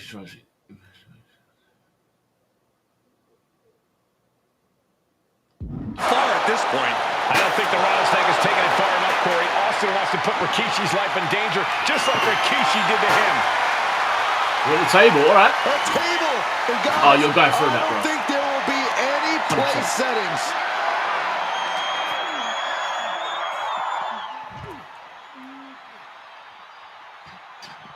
And here he is, heading back into the ring. Power bombing him through that, and he's going to smack his head on the chair, and he's going to break his neck again. Oh, shit. And no, I don't want to do it. Oh, wait. Outside. Fuck. Fuck. Fuck. Break. Excuse me. At one? Kicking out at one after that is unheard of. And Austin is in a state of disbelief. I didn't realize that was on the timer. He had this match in hand, but it will continue. Austin off the ropes. I can't. Fuck's sake. We now know the sick, demented side of Rikishi. Rikishi almost cost Austin his life. He said he's here tonight to finish the job. Listen, Rikishi has seen members of his family be skipped over while other superstars skyrocketed to unimaginable heights. Rikishi feels it's The Rock's time, not Austin's. It's been a month of stunning revelations, all leading to the in-ring return of Stone Cold. What? Yeah, Byron, I just cannot see any legitimate reason to run over Stone Cold like Rikishi did last Survivor Series. I mean, I'm going to take your small fat ass and I'm going to put you through a table. I'm going to hit you with a chair. I might even just open a can of whoop ass on you. Oh my goodness, just Steve Austin might get an early 3 count. And there's still plenty of fight left. Tried for it early. Oh, Stone Cold has taken command. Austin not looking like roadkill now. He sure as hell doesn't. He's hurled out and crashes down to the floor. He's leaving the ring now. No countouts to worry about. We've talked so much about motives leading into this match. In my view, Rikishi's are delusional. His family have been given equal opportunities, and they all took full advantage of them. Yeah, my blood boils at the propaganda Rikishi's been selling. But I'll tell you about the most legitimate motive in this story, and that is payback for Stone Cold. Austin nearly had his life taken from him, and there is no greater reason to stomp the tar out of somebody than that. This conflict is beyond disturbing. Corey, what's going through Rikishi's mind when it comes to defeating Stone Cold? Rikishi has to be prepared to endure an emotional storm like he's never felt before. Right, the big man must recover from that and use his weight to immobilize the rattlesnake, because we know Austin will not stay down. Come here, bro. And when he's got that chair, you know he wants to send a serious message. Boom, what impact. These are dangerous attacks on their own, but now the damage is exponentially multiplied. You better have an aptitude for pain, because it just keeps coming. And though The Rock wants nothing to do with this altercation, we have to mention the sadness Rikishi has brought to him. Because he reverses Rock might be innocent in this whole ordeal, but I feel that somewhere inside his soul, The Rock is happy with what Rikishi's done. The Rock is proud to have Rikishi and his family. Well, Corey, what kind of lies are you trying to spread? We've heard Rock say Rikishi deserves what Austin is going to bring him. There's no family pride in that statement. I'm just saying that blood is thicker than water, and it's been an easier ride for Rock without Austin in the picture. And that's thanks to Rikishi. Sounds more like Rikishi is trying to take credit for all The Rock's success. On the concrete. Landed. Rikishi feeling like he has a job to finish tonight. A career in stone cold to bring to an end. Does he just get straight back up? Just as devastating as a sledgehammer to Austin's truck. Such thunderous impact. Determination in his eyes, and now a kendo stick in his hands. Turns it around. And looking at my monitor, it just makes me sick to my stomach watching Rikishi. This is a man who has no remorse and feels justified for running Austin down like a dog. Look, to be devil's advocate, you've got to look at Rikishi's perspective. He's proud of his Samoan lineage and saw an opportunity to give his people a leg up in the Shark Tank that is WWE. Are you serious, Corey? Rikishi ran over another human being. We're fortunate that it only put Austin...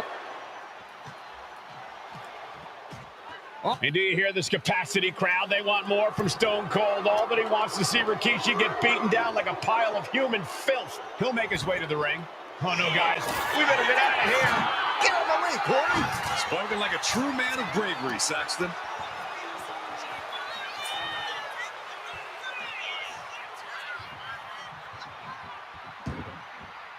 Exiting the ring, taking the action outside. Uh-oh.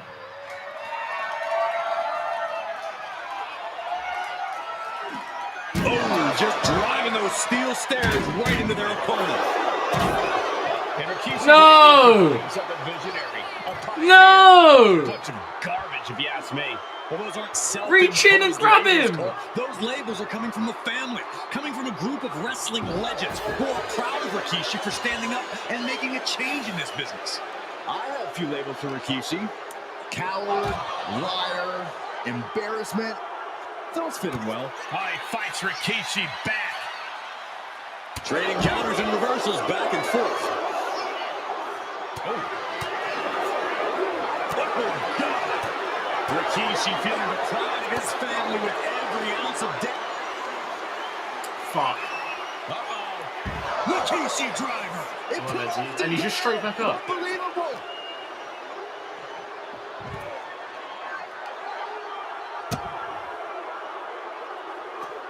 Austin dodges that one.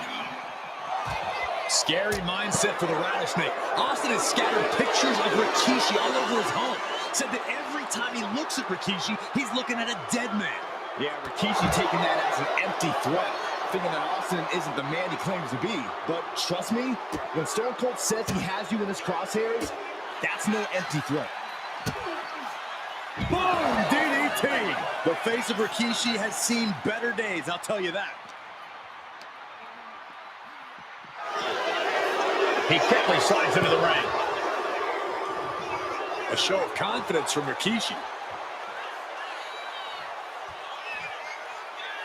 A great display of confidence, but he doesn't want to give his opponent added motivation.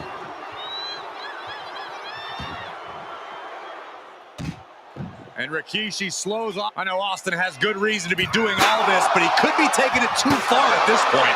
I don't think the Rattlesnake is taking it far enough, Corey. Austin wants to put Rikishi's life in danger, just like Rikishi did to him.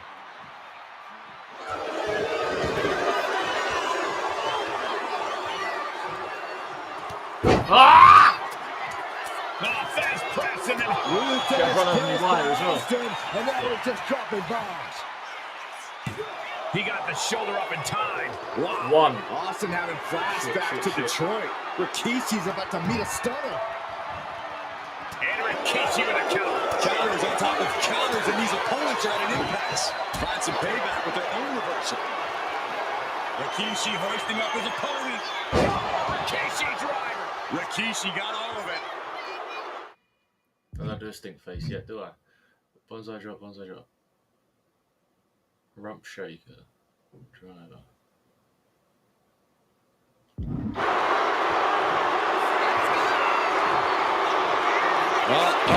Good night, bonsai drop. Amazing move by Rikishi. This crowd is pumping him up.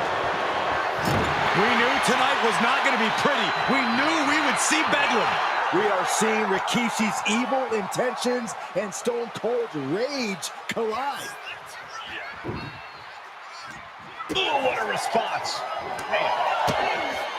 DDT! It's Austin, man. You know what I mean? It's Austin, Cena, Roman, Hogan.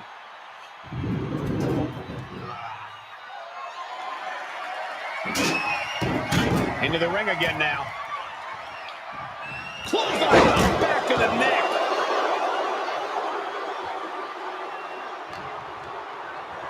And gets sent right into the corner.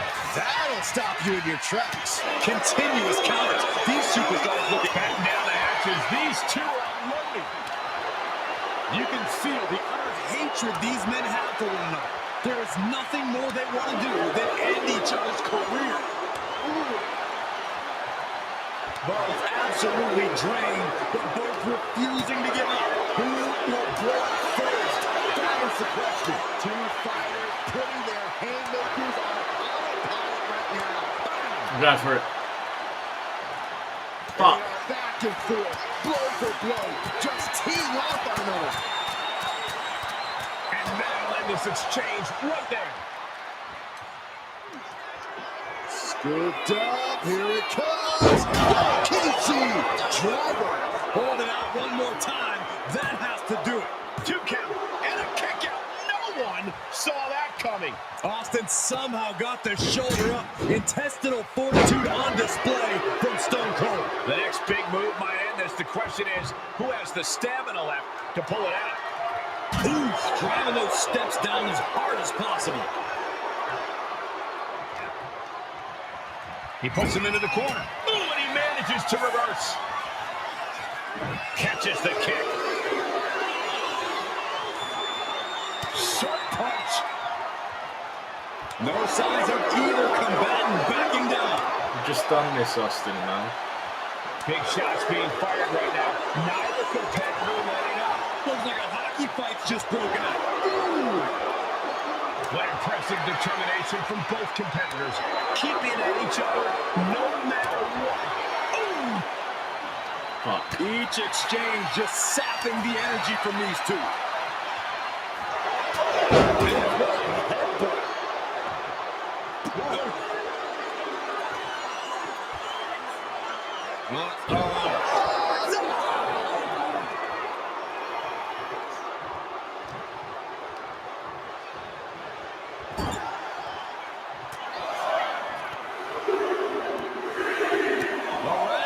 Just teeing off in the corner. This could be for the win. The rattlesnake fights again. Austin gets his After 5 head punches. Ladies and gentlemen, the winner of this bout.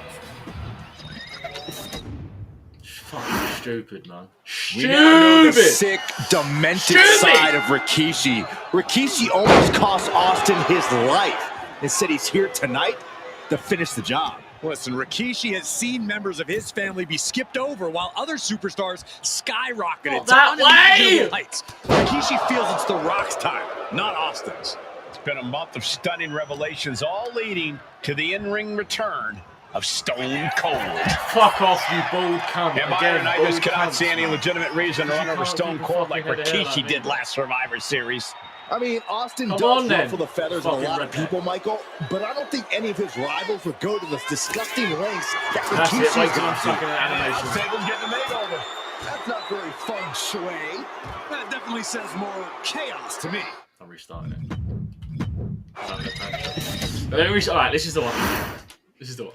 We now know the sick, demented side of Rikishi. Rikishi almost cost Austin his life and said he's here tonight to finish the job. Listen, Rikishi has seen members of his family be skipped over while other superstars skyrocketed to unimaginable heights. Rikishi feels it's The Rock's time, not Austin's.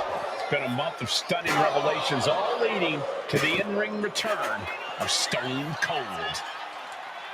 And Byron, I just cannot see any legitimate reason to run over Stone Cold like Rikishi did last Survivor Series. I mean, Austin does ruffle the feathers of a lot of people, Michael, but I don't think any of his rivals would go to the disgusting lengths that Rikishi's gone to. Chair in hand, bad intentions in mind.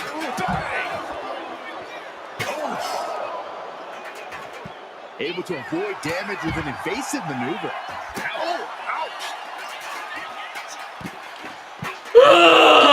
Just punishing their opponent. Thrown out of ringside and back to the mat.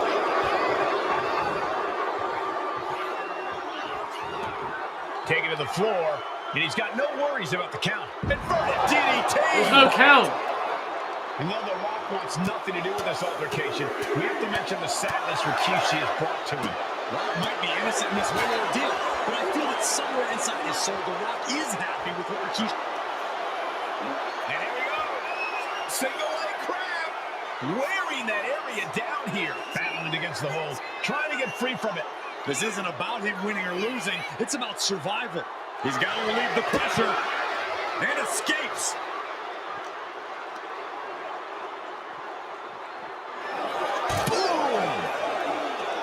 Treading all over their opponent. You got to dodge just in time. Getting back into the ring now.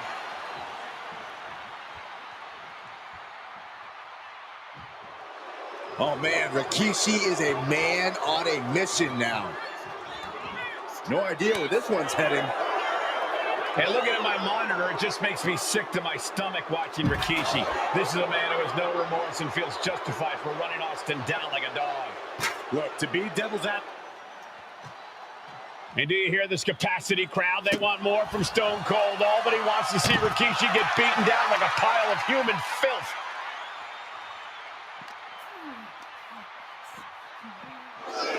Sliding back into the ring.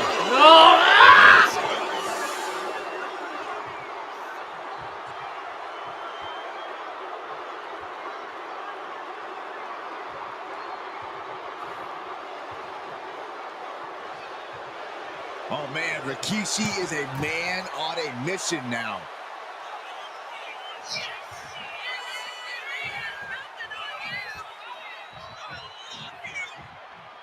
Come fight me, bro.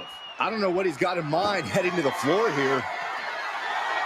A steel chair? Something we all know can be a devastating weapon. Big shot taken. That one's going to leave a welt.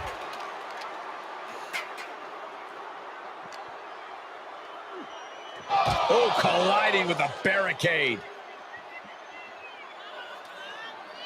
Oh, hello. Scary mindset for the Rattlesnake. Austin has scattered pictures of Rikishi all over his home. Said that every time he looks at Rikishi, he's looking at a dead man. Yeah, Rikishi taking that as an empty threat, thinking that Austin isn't the man he claims to be.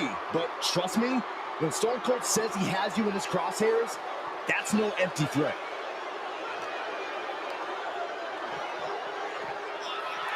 Oh, you fucking wanker. You fucking... Come here! Come fight me out here, bro! Someone to take lightly. It's Extreme Rules, let's fight! Come here! Okay, he should really focus on the match now. We get the point.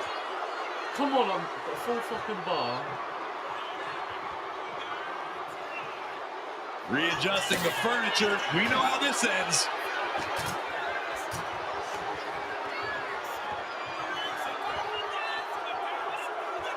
And Rikishi channeling his energy here. Taking this match to the outside. And Rikishi's, I know Austin has good reason to be doing all this, but he could be taking it too far at this point. I don't think the Rattlesnake is taking it far enough, Corey. Austin wants to put Rikishi's life in danger, just like Rikishi did to him.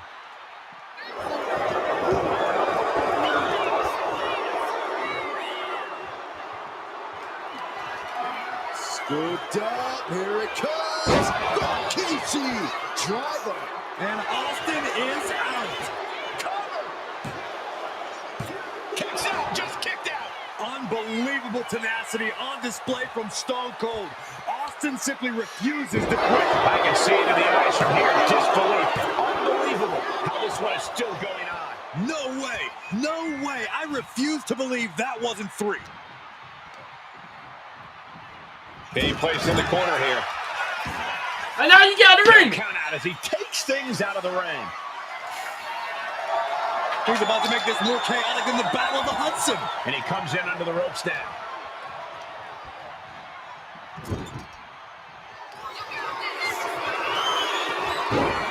Headbutt by Kishi.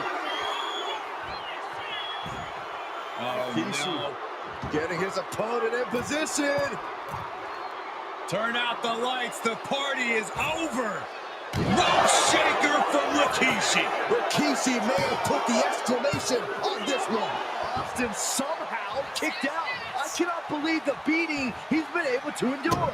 Just dished out. Oh, look at the start of this. Could be going into the playbook for submission. This is grueling. Look at the torque happening here.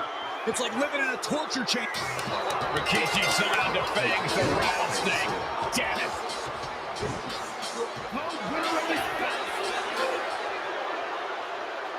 I did it for The Rock. Yes, but... His arrival signaled impending doom. His very presence was enough to intimidate even the bravest WWE competitor. His name itself simply meant the end.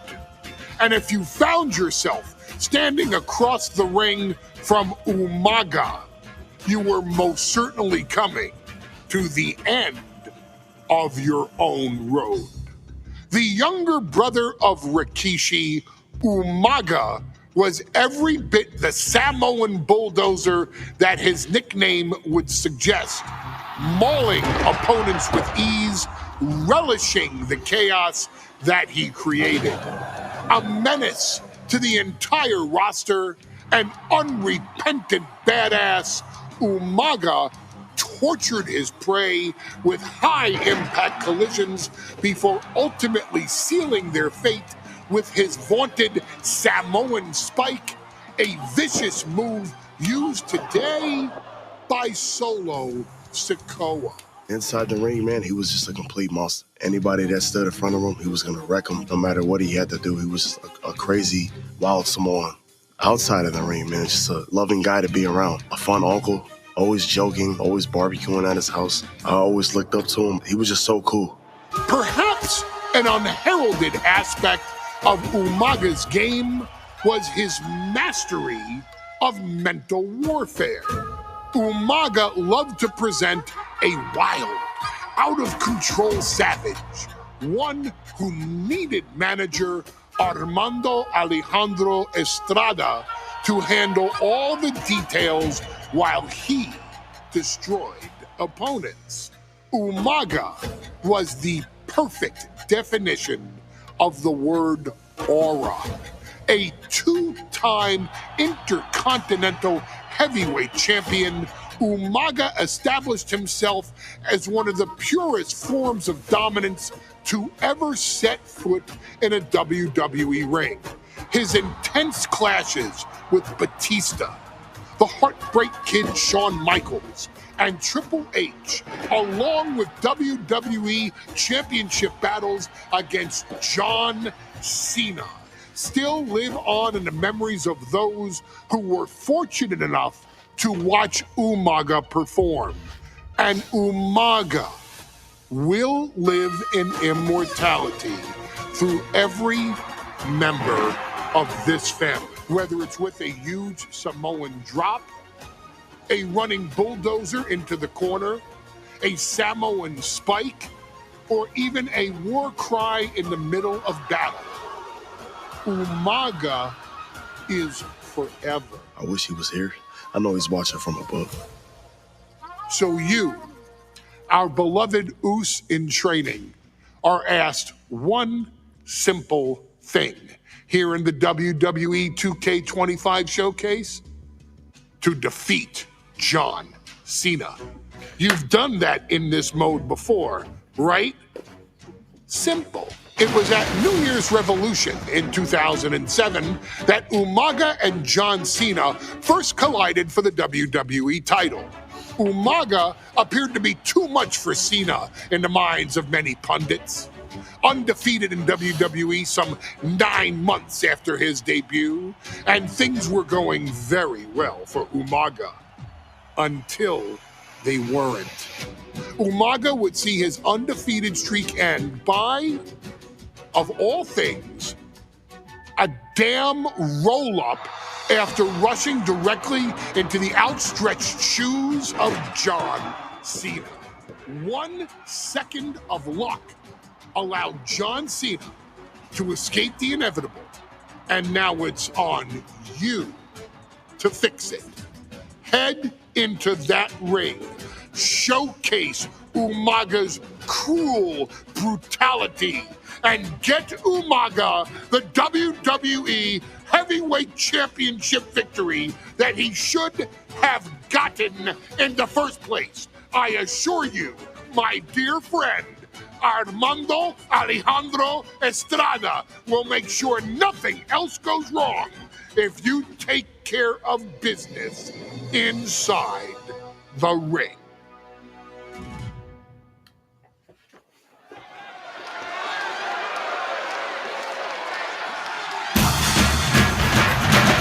Well, ladies and gentlemen, here he is. He can be the next WWE champion, the near 400-pound Umaga.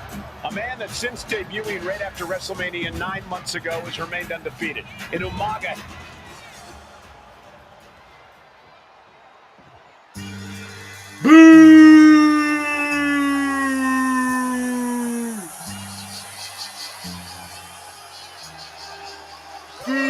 phenomenal ovation in this arena because the champ is here.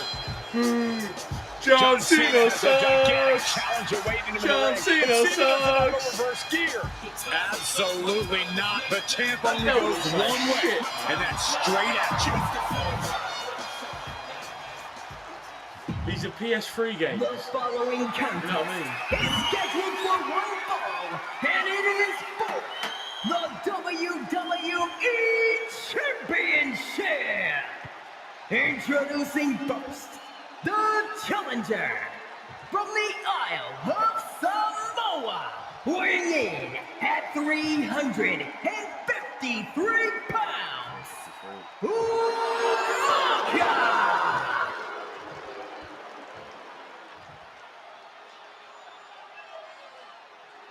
And from West Newbury, Massachusetts, weighing in at 248 pounds, he is the WWE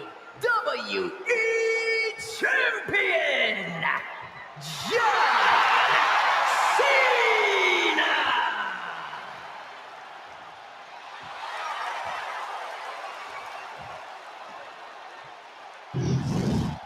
The past doesn't matter. Here's where it counts. Here is where it's settled. The prize is on the line.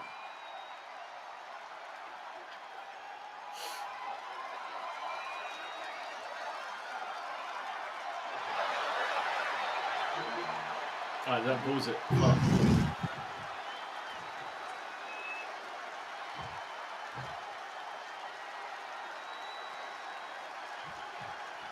Here we go with the WWE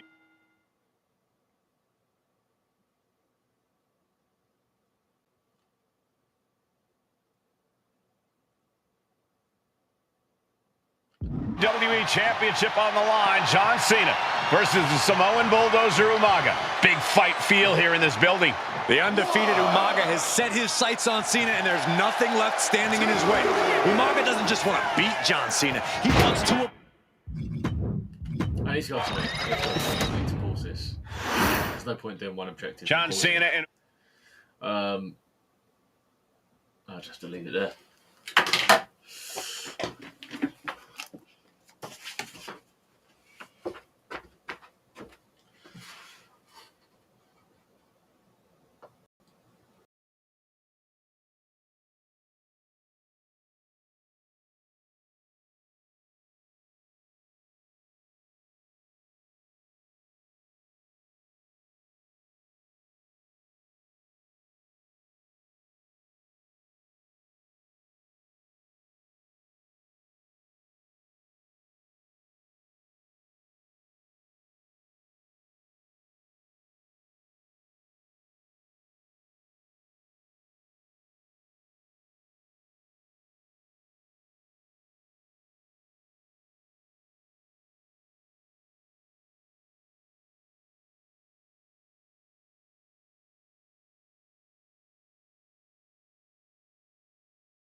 I'm muted. If I make that mistake again. Ooh. It's cold, man. It's cold in this house outside this room. Right. 90 seconds to successfully attack, grapple, or dive at your opponent to fill the damage meter. So there's a timer for anything. Umaga battling here for the hell, Jesus Christ, that was loud. WWE Championship. Will John Cena halt the Samoan Bulldozer's path to destruction? Cena's going to have to go all out to accomplish that. No one has been able to withstand Umaga thus far. This brutal Samoan has made a mockery of his challengers and is perhaps the ultimate super heavyweight threat. Now, Cena could be in for the greatest challenge as champion tonight. But if anyone can overcome the terrifying ruthlessness of Umaga, it has to be John Cena. Cena tonight attempting to do something no one else has been able to do. Be it HBK, Triple H, Kane, the list goes on and on. No one has been able to beat. Pin attempt by the champion. Lifts up the shoulder. Early pinfall attempt denied at 1. A lot of time left to go. Boom. Maneuvers out of the way.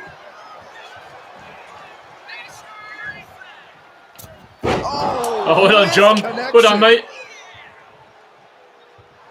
John Cena's fired up and wants this crowd to know it.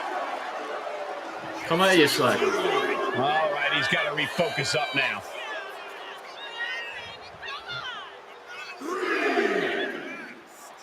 He could be enjoying the moment too much, giving his opponent a lot of room to recover.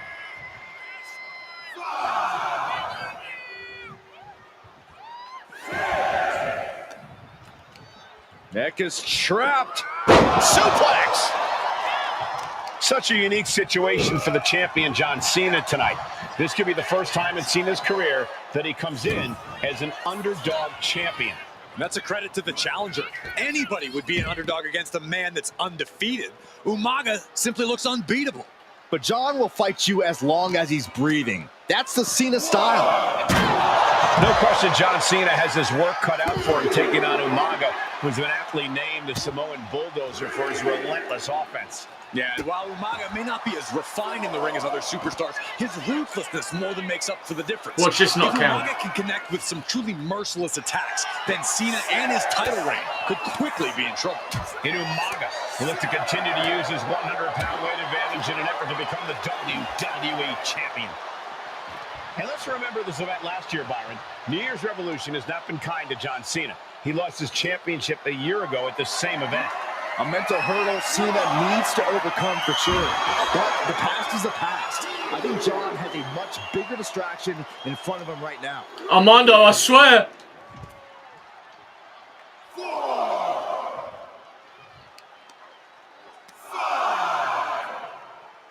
Oh, this is fucking pointless. And now heading back inside the ring. Come here. An all-timer like Cena, not afraid to let his competition know what he thinks of him. Oh! Uh-oh, monkey flip. I love it. He averts the offense. Umaga is truly a specimen to mark. I'm gonna punch this fucking cunt game in the mouth. John Cena and Umaga battling here for the WWE Championship. Will John Cena halt the Samoan Bulldozer's path to destruction? Cena's going to have to go all out to accomplish that. No one has been able to withstand Umaga thus far. This brutal Samoan has made a mockery of his challengers and is perhaps the ultimate super heavyweight threat. As Cena could be in for the greatest challenge as champion tonight. But if anyone come out, fight me, bro! Thank you, Jesus. High risk towards the outside. But there we go. And did you see Cena's legs bend awkwardly off the steel steps? Umaga really pinpointed a target with that attack. I don't know if it was strategic on the part of Umaga or just a result of his rampage, but either way, taking out Cena's foundation is going to sway the power advantage into Umaga's favor now. Headbutt to the gut! A rare position for Cena in this fight. We can't often say that John's overpowered in a matchup, but this 360-plus pound Samoan Bulldozer is more than a formidable opponent. 9. Listen, sometimes when there's a fight, you're not always going to be 10. the biggest. You're not always going to be the strongest. And even if that is the case for Cena tonight, John Cena has never met a fight he didn't like. Cena will try to gain strength from this capacity crowd in Kansas City, but not even that will be enough to stop a rampaging Umaga. Stamina is going to be a key factor in this match tonight. Can Cena weather Umaga's vicious attacks? Can Umaga keep up the offensive pressure as Cena drags this into deep waters? I think you're right, Cole. This might just come down to who has more gas in the tank. Heel kick. Umaga is truly a specimen to marvel at, Corey, and his handler, Armando Alejandro Estrada, knows he has a thoroughbred on his hands. There's a difference between thoroughbreds and Umaga, though, Cole. Thoroughbreds can be tamed. Umaga cannot. Estrada can only serve as a mouthpiece for Umaga. He can only help direct Umaga's blind brutality. I think even Estrada knows no one can control the Samoan Bulldozer. Oh, gets caught up in a bad position. Big slam. Umaga proving to be a relentless super heavyweight, determined on becoming the WWE. Umaga's gonna fly! Samoan splash!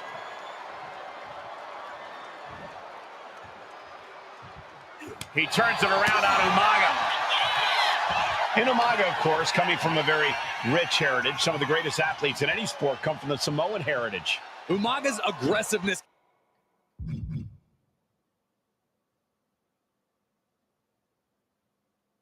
can be traced back to his bloodline. When you're fighting a Samoan, you are battling a tough, scary human being. The Samoan Bulldozer is all fired up.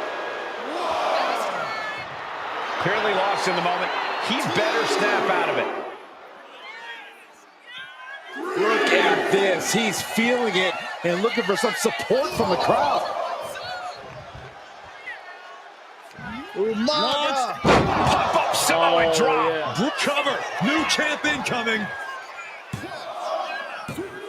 I thought he had it. You gotta be kidding me. This started as a match. Now it's a test of will.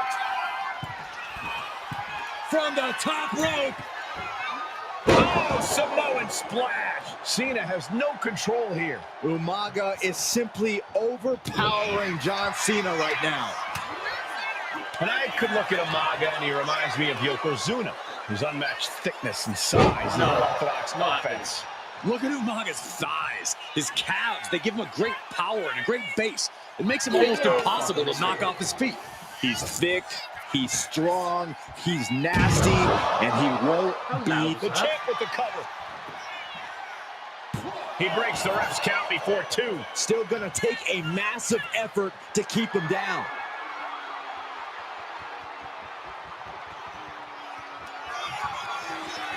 Cena has his opponent up, repositioned, attitude adjustment. That's it, the title's going nowhere. Still in it with a quick kick out. What a kick out. And Cena has to hammer down now. He was only inches away from gaining the... Here it comes. Samoan spike. A challenger. Hang on. You got to strike fast. Get Cena facing you while he stands in the corner so you can see the terror in his eyes when you unleash a big corner running attack. Clearing a path to the title. Leading. And Cena flattened in the corner. Umaga's just overpowering him. Look at the strength. Into the corner, just setting Cena up. You have to start to ask yourself, is the end of John Cena big splash or a hip attack? I think so. Look out! out! A headbutt. No one has been able to stop Umaga. No one. No one. You are seeing why Umaga is undefeated. Why no one has been able to stop the Samoan bulldozer. Here comes Umaga, and Cena catches him with a boot. John Cena from behind, rolls him up, shoulders down, and a kick out by Umaga. And Cena immediately back into the clutches of Umaga. I'm not sure what else Cena can do here. I'm not sure John Cena knows how to stop Umaga. And Corey, you know...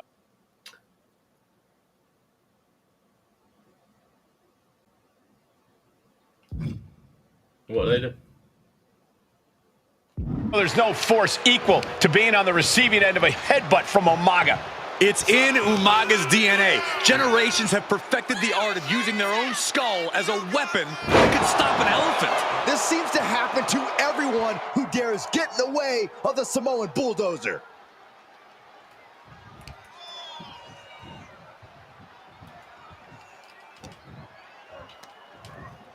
Pulled in from belly to belly. Sometimes I look at Umaga and it just scares me. I think he forgets that he's even in a championship match. Estrada is very aware of it, but Umaga sometimes looks oblivious to what's going on, other than the fact that he knows he's supposed to hurt his opponent. Having no conscience is what has set Umaga apart. If he gets confused and the bloodthirst takes over, that's where Estrada becomes useful by directing Umaga back to the ultimate goal. I think Umaga just doesn't know when to stop attacking. He has no sense of what it means to pull back on the reins, so to speak. Two powerhouses, a championship on the line. Here it comes! Samoan spike! Could that be enough to gain the title? The reign continues, the champ kicks out. What a display of stamina. The champ showing they are truly worthy of this title. But things might only get harder from here. And now the Samoan Bulldozer are going to have to dig a little deeper to close this one out.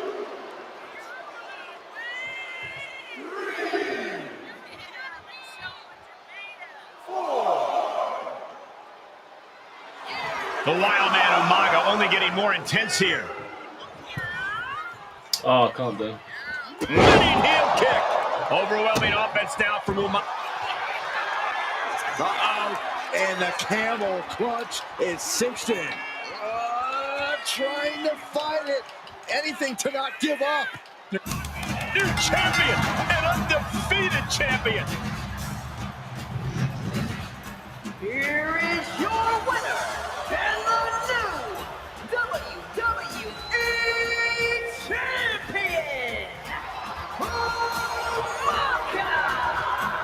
This proves it. Truly no one can withstand Umaga. The Samoan bulldozer has wrecked his way straight to the WWE Championship. Cena's title reign is over. An incredibly impressive showing from Umaga tonight. Absolutely leveling John Cena in a savage display of dominance. We'll see.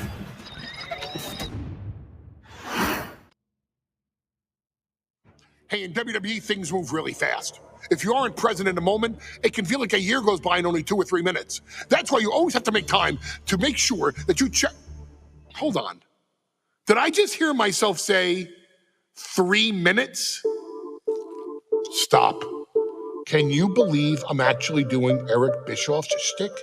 In the early 2000s, few words sent a shudder through the roster like the words 3 minutes, summoning the fearsome duo of Rosie and Jamal, collectively known as the 3-Minute Warning. Initially hired by the aforementioned Raw general manager Eric Bischoff to interrupt anything he didn't find to be entertaining. You're just not entertaining me. 3 minutes are just about up. The two instantly made their mark in WWE with their complete and total decimation of anyone that was targeted. Their formula was really simple. 2 bruisers with surprising quickness who took pleasure in throwing opponents all around the ring with reckless abandon. And the trail of bodies left in their wake remains a testament to their devastation. Rosie, older brother of your tribal chief Roman Reigns, and Jamal, who would in time develop his skills further and take the name of Umaga, were about instant gratification. They treated matches like a race, seeing how much damage they could fit into the shortest time possible. The 3-minute warning with my brother and my cousin, it was just one of the coolest gimmicks of all time to me. It was catchy, you know what I mean? Like, you kind of knew what was happening. And I feel like we all remember when the 3-minute warning hit for the first time. You know, the whole Den TV area just lit up. Every match was a train wreck, as the two would use their size to overwhelm most opponents, coupling that with incredible tag team maneuvers to increase the carnage to its maximum levels. That approach, maximizing damage while minimizing time, was a 3-minute warning signature. The team itself saw its run in WWE last for a little over a year, but in that time managed to make such an impression with the WWE Universe that it still resonates today.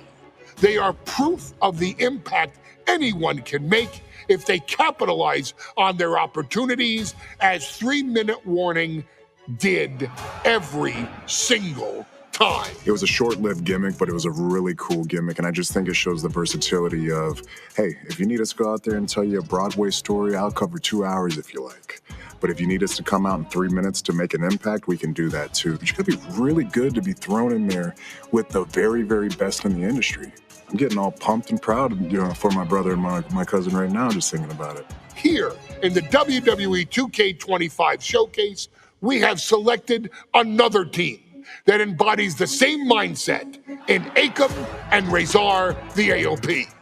Similar to Jamal and Rosie, these two look to inflict the most pain in the most efficient manner. Like 3-minute warning, AOP happily dispatches when summoned. Like 3-minute warning, AOP features 2 Goliaths who will hurl your body from pillar to post before finally bringing it all to a most painful conclusion. It's up to you. in this Extreme Rules contest to beat the AOP to the punch and showcase the Wrecking Crew approach that made 3-Minute Warning the premier bruiser squad in all of WWE. And don't worry, we will give you more than 3 minutes to make that fact perfectly clear. No, sorry, as a matter of fact, I'm in the wrong. Take your time and enjoy dishing out the punishment.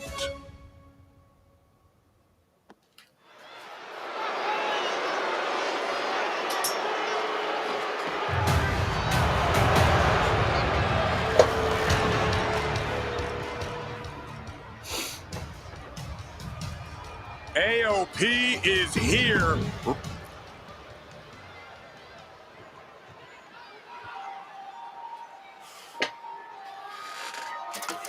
And guys, the authors of pain now have 3 minutes.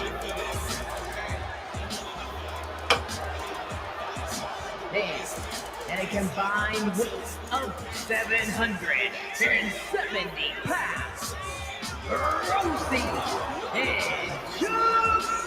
Rosie and Jim, mate.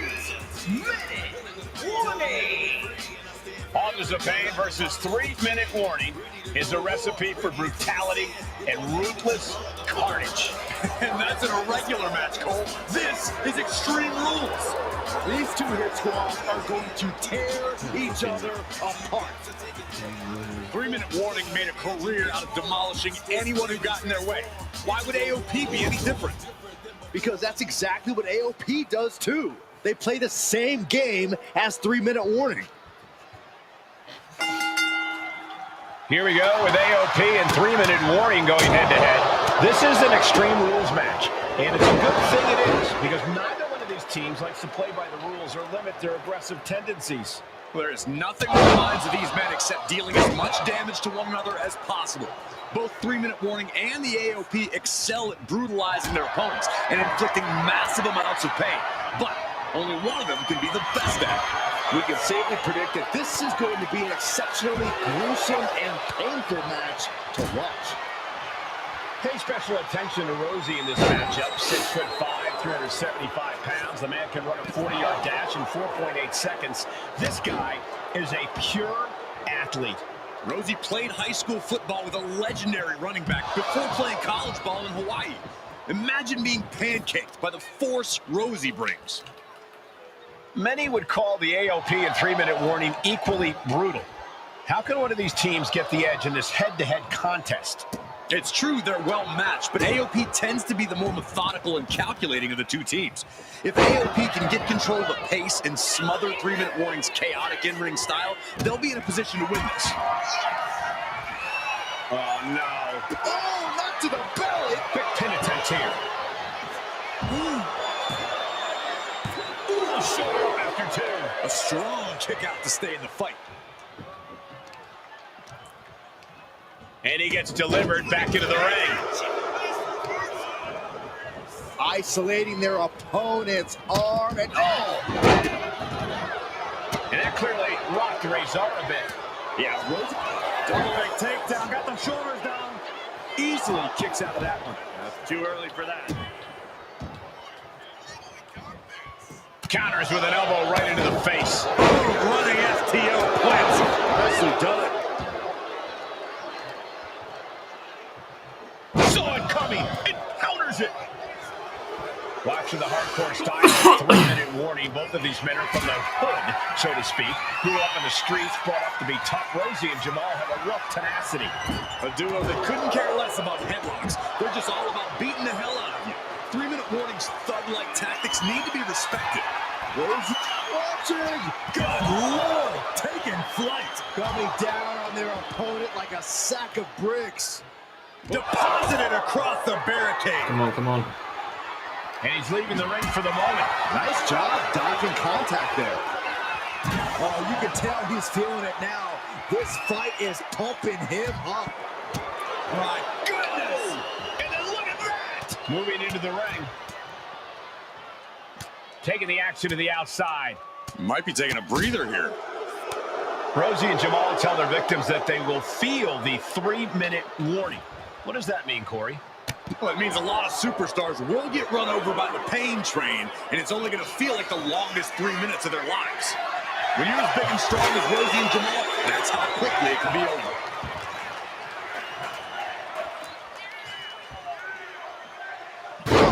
On the chair. His body is showing the There's no DQ there. You know exactly what you're getting into when you sign up for this kind of match. Gentlemen, no need for monitors right now. Gonna break someone's back and make him humble. Is this one over? Is a tap out coming? So much for the submission hold. He just lets go. His grip strength might have run out. Just look at the size of all these superstars. The chair again. Forced before this match, over 1,300 combined. And coming down with incredible force. Forget it. AOP just fell to their demise.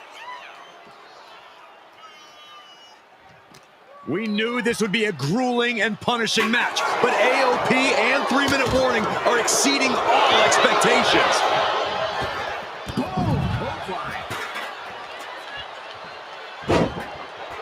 Look at this, just cranking it out. He comes. Is this it? Hold on. He stops the count. Cranking the head. He caught him right on the cheekbone. Get away, ref. I need to whip him down there.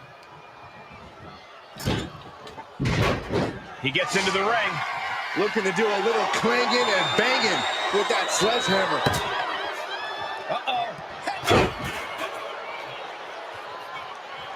Climbing to the top turnbuckle now. From the top. Perhaps looking for some kind of equalizer here. This is the only time anyone gets excited about garbage when a steel trash can gets involved with a fight. He's looking to absolutely destroy his opponent with that chair. A reversal.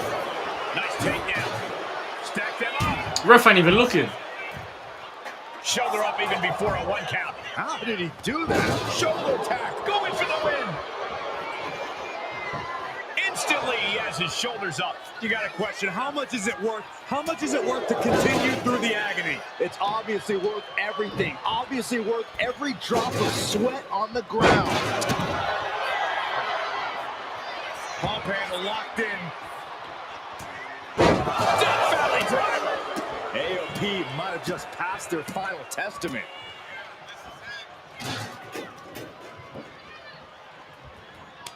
Akam with a course correction.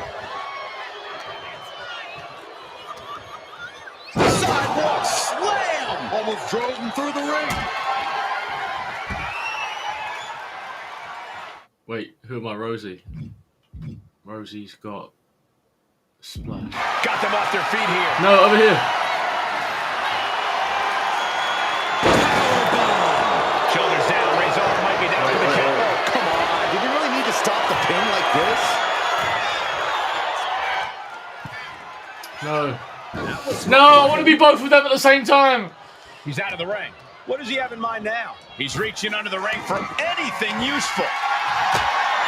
And now, raise arm, going for the pin. This could be over. Shoulder up right away. He refuses to stay down. Pure instinct. Wrench in the arm. Clothesline. Where's Rosie going now? Watch out. 3-minute warning might just be done messing around. The WWE Universe. Rosie and Jamal survive Extreme Rules. Here are your winners, Rosie and Jamal. 3-minute warning.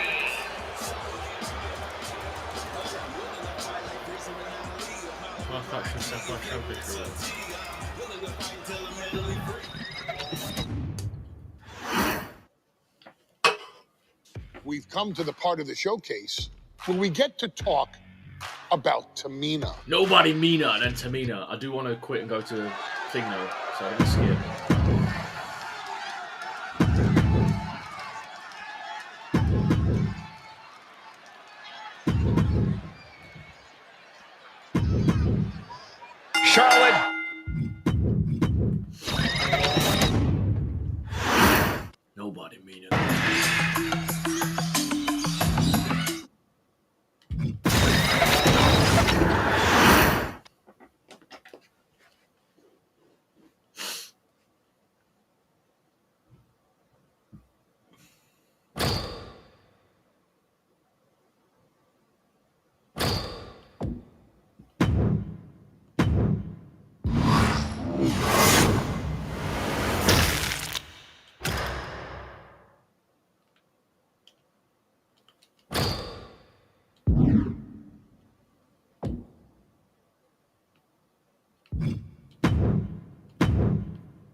Oh, so yeah, I've got all these new ones. That's not a toy, is it?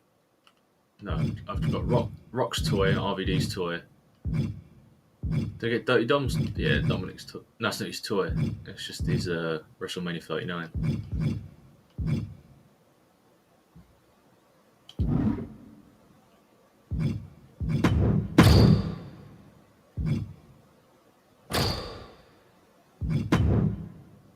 I'll leave him in there as well. His daddy. Sweet.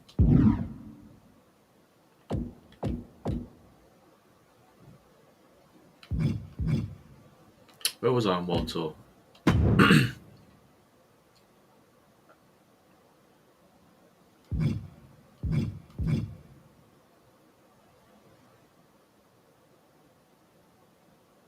Should I play some more faction? Yeah.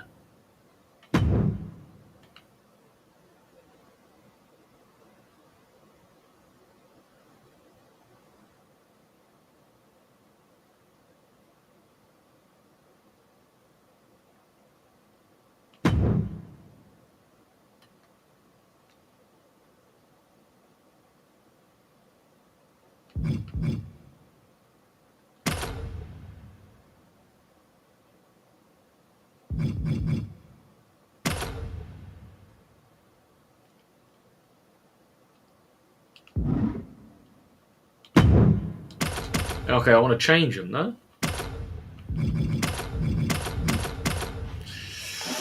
Oh.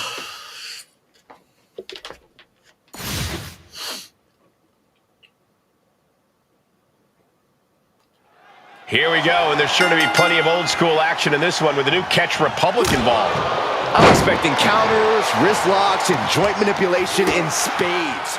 Dunn and Bate really pride themselves on their in-ring technical abilities. Move, bro! It gives them nice schoolboy from behind cover, and easily cover. That one in the zone, I shouldn't have kicked out.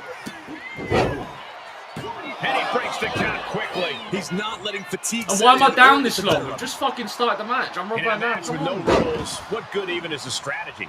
Yeah, it's good to throw strategy right out the window like here. I'll never argue against the game plan, but part of the Extreme Rules environment means going with the flow and adapting. Know where you want things to go, but accept that you'll have to adjust course. You can't get caught in a hailstorm like that if you want to win. Sweet rolling savant kick. Heading back to the ring. Oh, perfect kick. Oh, right to the kidneys. Golly.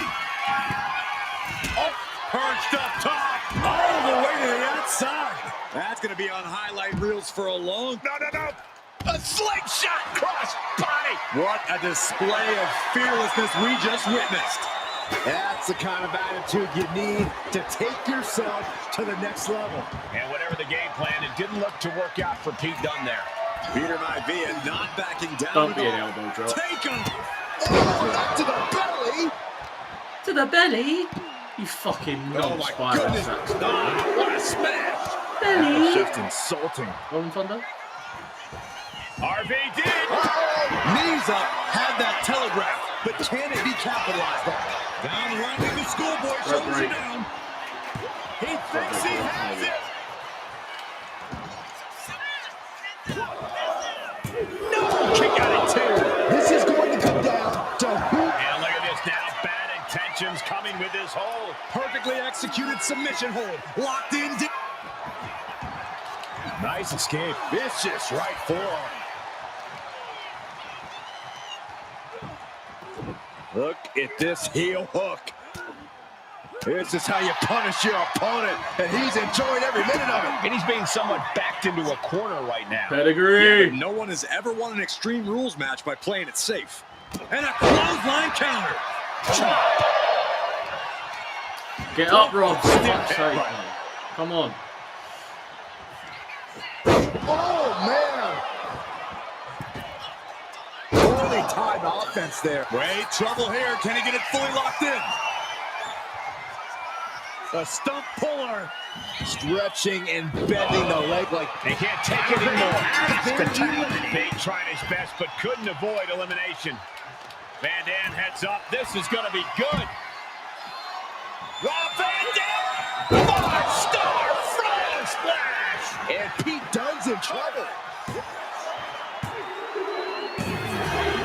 They get the win. Outlasted every other team tonight. Here is winner, the team of RVD and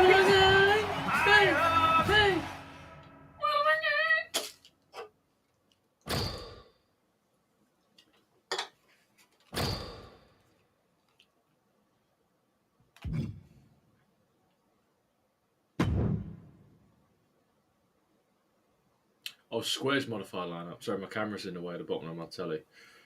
Set change. Who have I got for the swimming?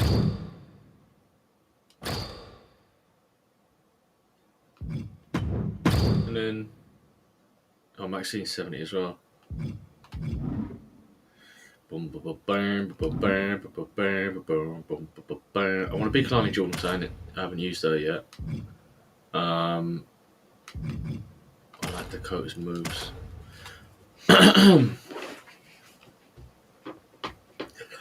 My name is... Welcome to San Andreas, a CJ from Grove Street. 78. There's the bell, and now it's time for Extreme Rules. Things are probably going to get ugly in a hurry now. Yeah, the WWE Universe should brace itself. There's truly no telling the kind of violence we're about to be in for here. Personally, I can't wait. Wrestling's supposed to be ugly. And what a throw that was. It might not be flashy, but sometimes you just got to toss another person to make a statement. And a mud hole is being stomped. Oh, man, that's like death by 1,000 cuts. Clearly no love lost between these two with a display like that. Into the cover. Ooh.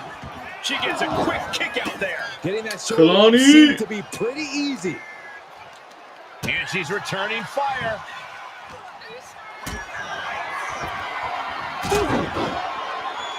Totally helpless at the moment. Now bringing her fury to through the table. Devastating. And this is as much a dare as it is a statement. My God, launched like a ballistic missile. Showing zero regard for anyone's well-being. You just got All right, time for us to clear the way. Already ahead of you. I think we're going to see which superstars can really get extreme, guys. That's what this match is all about, Saxton. Nothing's holding anyone back now. And now they can all do whatever they want to each other. Within reason, of course. Yeah, sure, whatever, but as reasonable as an Extreme Rules match can be. And these attacks are spelling nothing but trouble. Being put... 450. She does 450. Shit. What a guy. So facing him in the corner, or facing the corner, so don't get up. All right. Into a perilous position here after each of these vicious attacks. Debilitating attack on the leg. She moved. Of course she did. And that prevents any offense from Dakota. Right to the leg. Taking this thing out onto the floor now.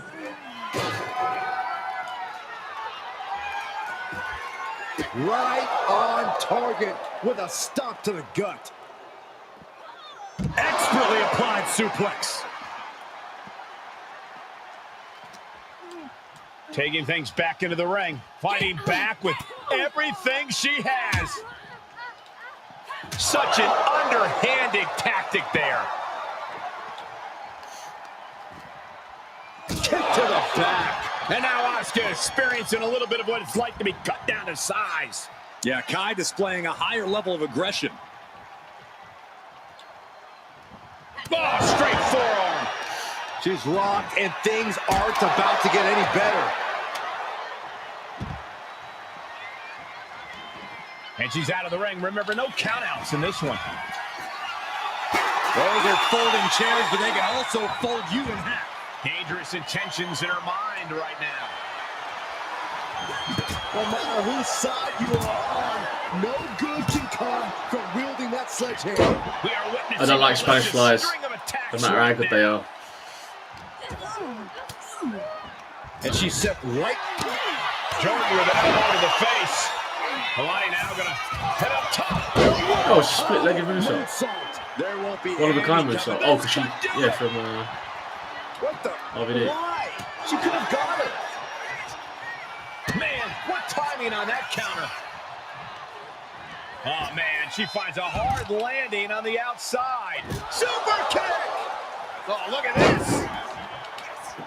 Oh, breaking up the pin. Can she do it here? She breaks it up, keeping her team in this. Ooh, back elbow puts a stop to things. They're not out. They're loaded. What a hot shot. Sent all the way to the outside.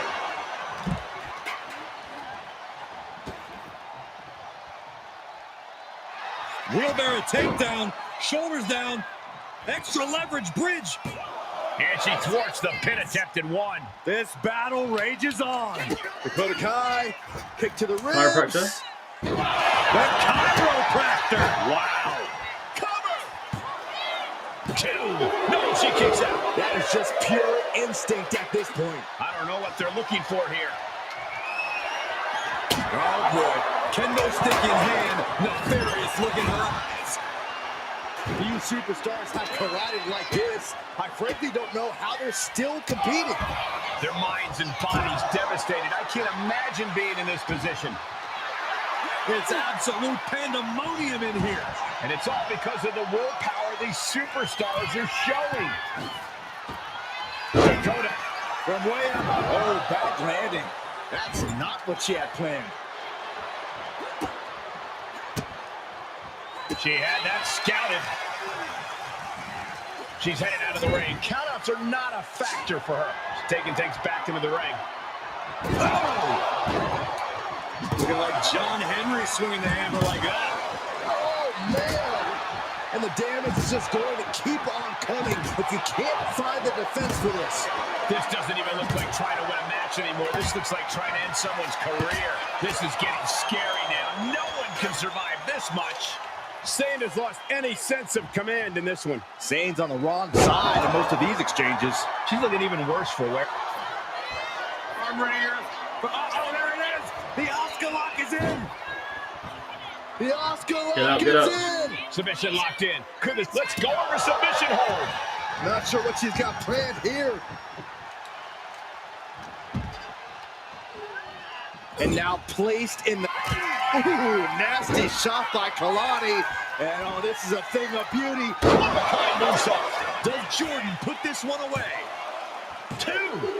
She's out of here. Oscar's been eliminated.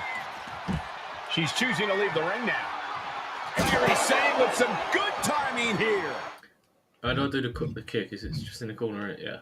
Oh no. That's good.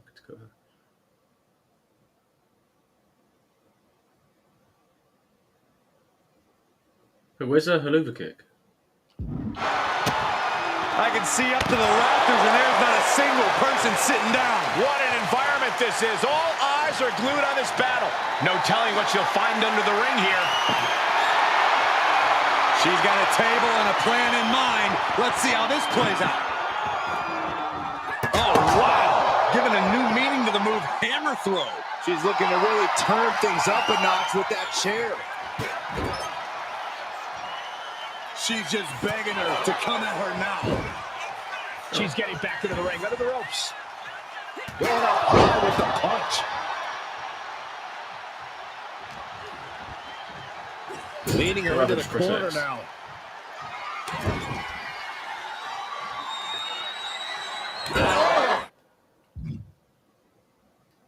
Is that really called for? No good things come from a slight. Dakota Kai setting up her opponent. Detonation kick. Sane is absolutely laid out. Dakota Kai with a bang. Detonation kick. How's Dakota settled this? Launching. Splash! Whoa, didn't expect that. What is she doing? Bodies have been decimated, fortitude has been tested, and these fans are... Jordan with an elbow to the face. Kalani now gonna head up top. Oh, no, just pin him. Does Jordan put this one away? 2.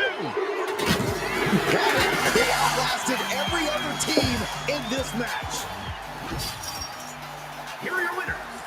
The team of Johnny Jordan and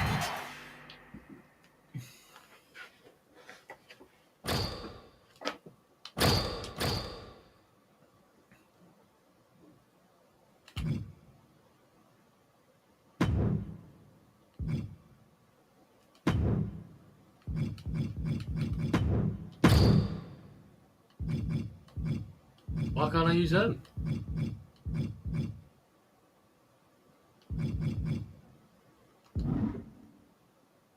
Oh yeah.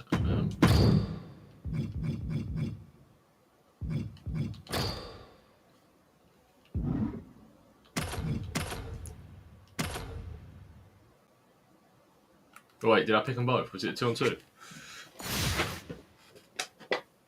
Oh. Wait, what? Gauntlet Eliminator. Here we go with this Eliminator Gauntlet. 2 superstars started off, and one by one more enter until only one remains the victor. Every competitor is going to have moments where they need to deal with more than one opponent. That's what makes this type of gauntlet match extra challenging. Oh, that can rock you.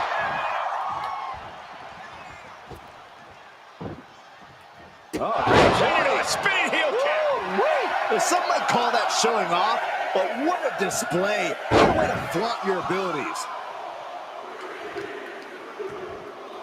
Oh, wicked kick to the lower back. And looks like Damian Priest is fully prepared for the gauntlet.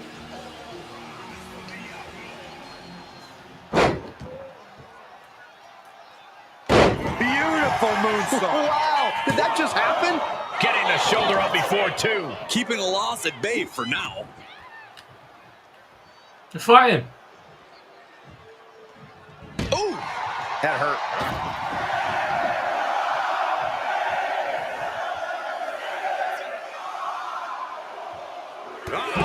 Suicide dive. We're getting a little too close for my comfort, guys. Here's Montez Ford ready to shake things up in this gauntlet.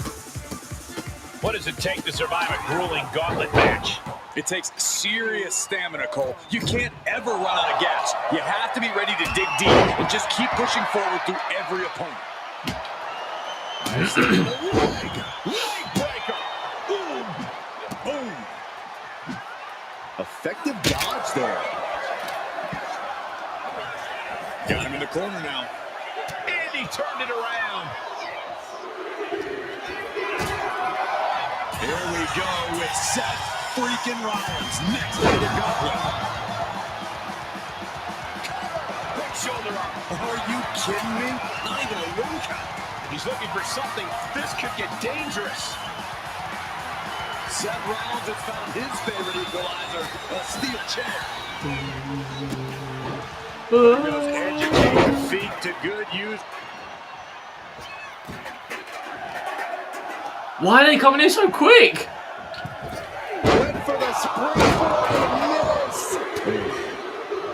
Oh, rear super kick. From behind, nasty. And now we've got Austin Theory jumping into this gauntlet. Driving through with the clothesline. So is a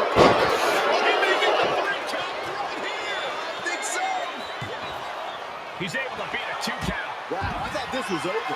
Went straight to the outside and landed right on the target. A textbook example of high risk from the top. Priest holds him off and does not get it. Boom! Can't break in the midsection. Yeah, you sort of fight, bro. I think so. And a kick out at only one. It's an eliminator. No quit in this man tonight. It is an eliminator, isn't it? It did say Gauntlet Eliminator. Oh yeah, it says it right there. Gauntlet 6 superstar Gauntlet Eliminator match. He's not in a good spot here, guys. They're just punishing their opponent now. Gets driven into the corner. On the chair. Look at this, just unloading. And a stomp to the gut. Textbook leg sweep. Nicely done. Well-framed standing moonsault. Ooh. Ah, jumping knee strike. Lights out.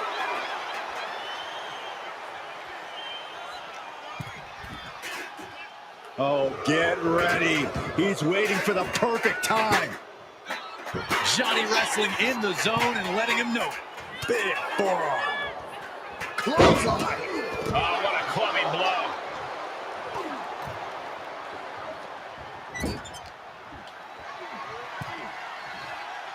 That's how you dominate your opponent. Rolling elbow finds its mark. Ouch. What a counter by Gargano. Oh, tossing chairs like it's hardcore heaven. Nice sweep takedown. Clothesline with their head. Wait. So my camera's there in front of my TV. Rolling Thunder's side, yeah. So I'd done that. But he's got out of it, and I've lost my whole fucking bar, even though he didn't reverse. For a schoolboy. He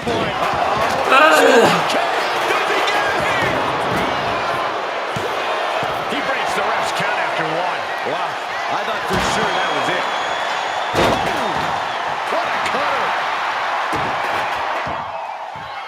Johnny with the underhook. Can it? There it is. Don't break it up. Don't break it up. Don't break it up. Don't break it up. Don't break it up. Nice. Arm is trying to cross face. Nice way to transition out of it. Oh, kick right to the spine. Rollins planning out his next move. Might just... Rollins on the move. Damian Priest. Whip locked in. South of heaven. That could be curtains for Johnny. 2. Oh, man. Johnny Gargano was eliminated from this gauntlet match. And with 4 more entrants to go, this isn't over by a long shot. I have to say, I feel like we are just one move away from Clinton. Will it be? It only gets a 1 count. Not quite enough to put him away. Man. Nice takedown with the leg sweep. Kick to the back. From the top. Whoa, what a landing. Okay, he should really focus on the match now. We get the point.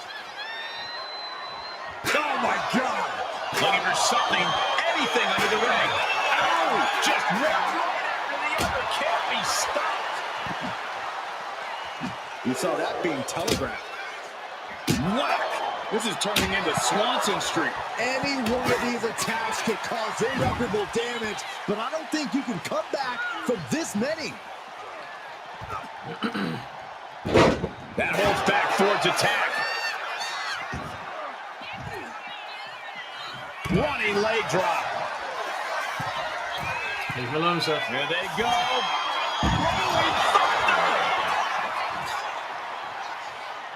Here we go. He gets tossed back into the mat. Rollins. Rolling Thunder, yeah. Split leg moonsaults facing him in the corner. Pauldra, see how Cradle Pauldra. I didn't even check the ringside. Oh, it's that. See it out and oh yeah. Back of the neck with a forearm. What a blow! Steel chair to the temple.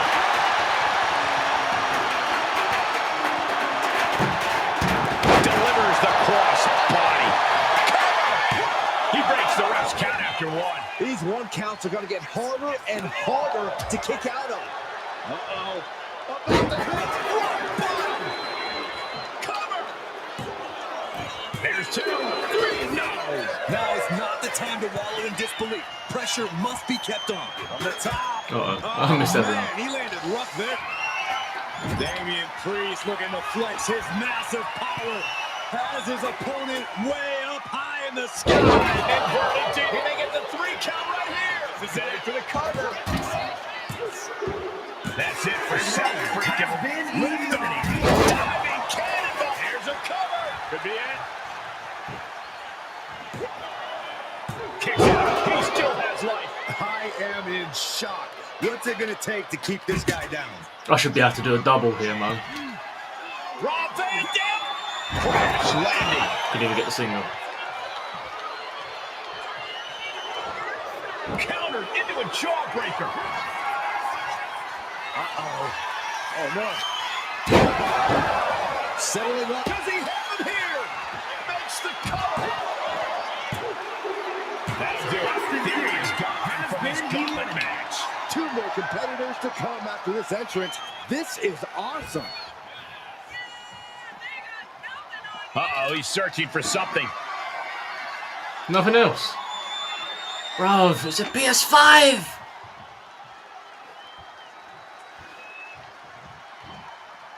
Alright, mate. And what need is there to go looking under the apron like this?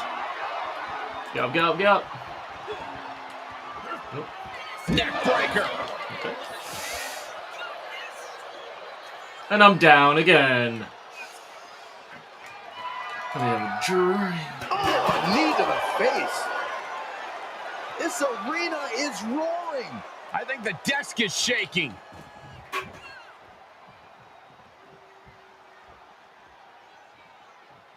Boom, running STO plants him. Nicely done.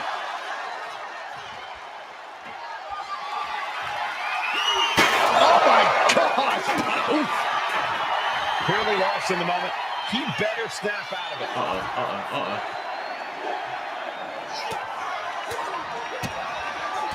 Big takedown. Working on the arm wringer. Oh, and a kick. It was nasty. Targeting the arm now. Ooh. Great athleticism. Finds the roll up. We got a cover. Please work. And there's the cover.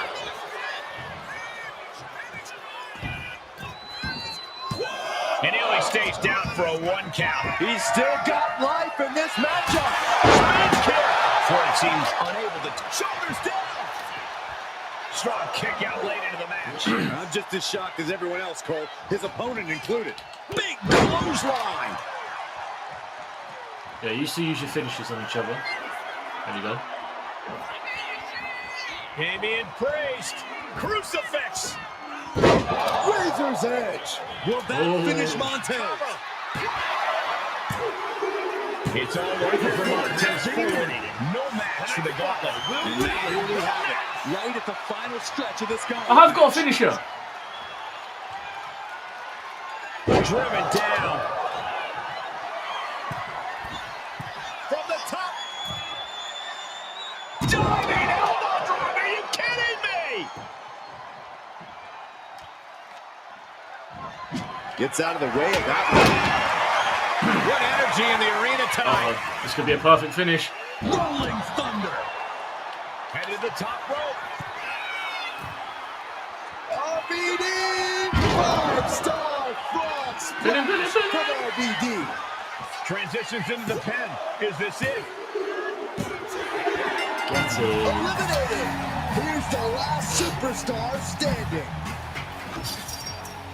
Here is your winner,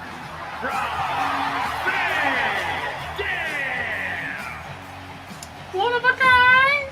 Hey, hey, hey.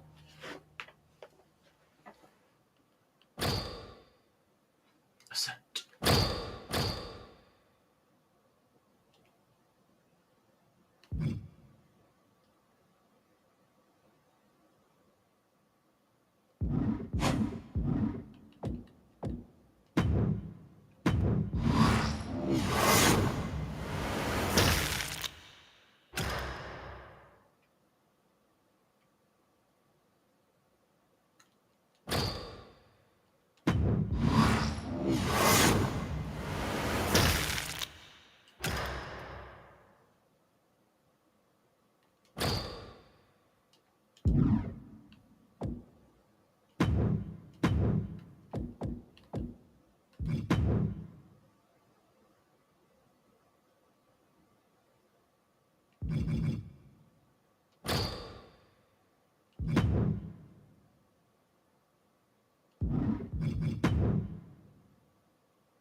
And here we go with this tag team matchup.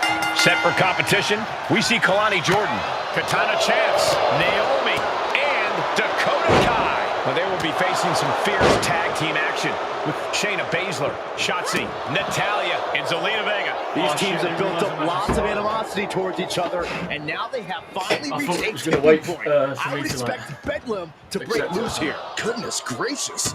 You could feel the resentment building with each stop there. Oh, you can't restart. All right.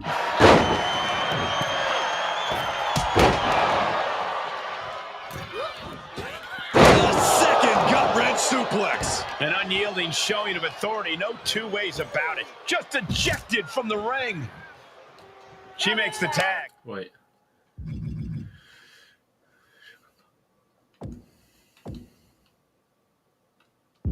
See if I can still win by count out. Oh my God. Looking to take it to the air now. From the top. Oh.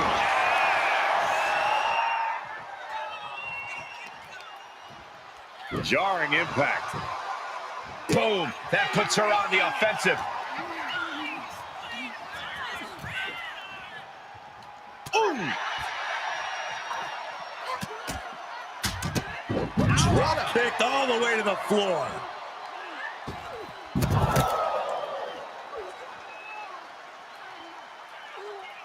Might take her head clean off her shoulders. And here we go now. Elbow drop. Look at Jordan, getting the crowd involved. She keeps on talking, but is she actually going to deliver? Not a forearm. Sportsmanship is out the window. We are in it now, gentlemen. Yeah, no DQ match has a way of dragging out superstars' more primitive instincts. As soon as the rules are gone, we're seeing what these competitors would really like to do to each other.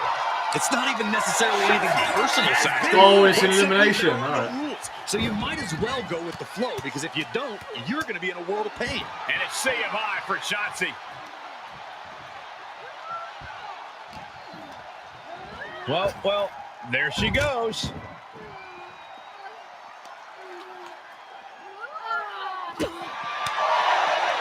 Oh, straight forearm. The action spilling out toward our announce desk.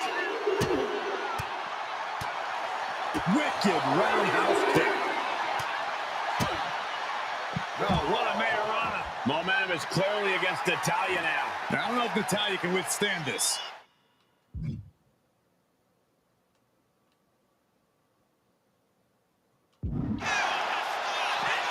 Standing shooting star press, incredible. Near the end of the count, better hurry.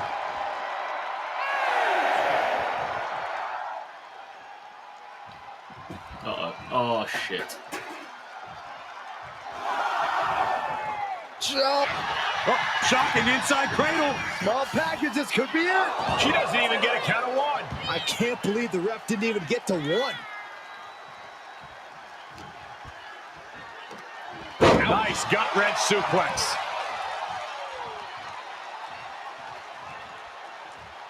Oh.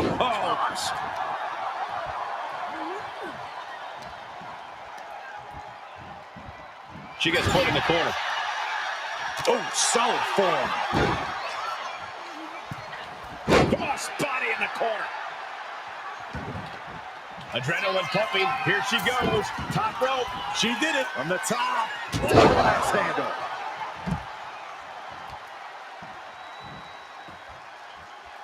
A beautiful body scissors into a cover. Wow. And she breaks the count. I gotta tell you, I thought she was done there.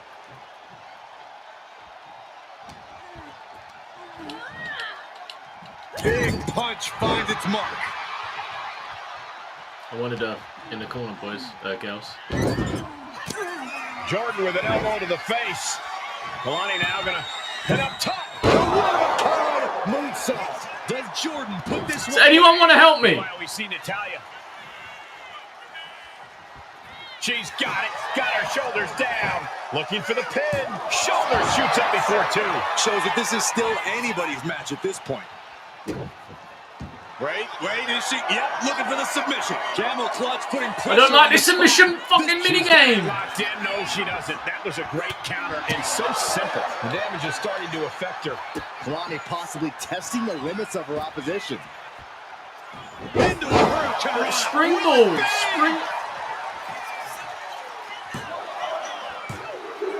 And she's out of here. You're fucking standing there, you slags. Do something! Get to the body, into a powerbomb. Terrible position for Chance. How the hell do you kick out of that? I have no words. Not even a 2 count? The heaviest artillery has been used, but it's not enough for the 3.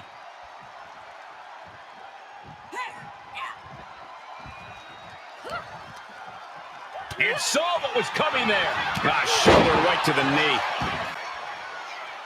Boom! Oh, so athletic. Kick to the back. Now Baszler sent to the outside with authority. L1 is tag. Don't tag when I press R1.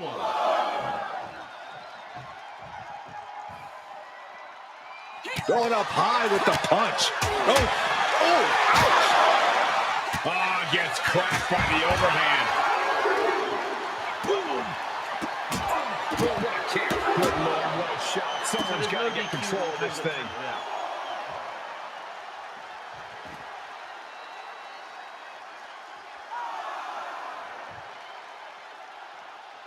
Clearly hoping something nefarious is beneath the ring. If you're looking to cause quick, sharp damage, you can't go wrong with the kendo stick.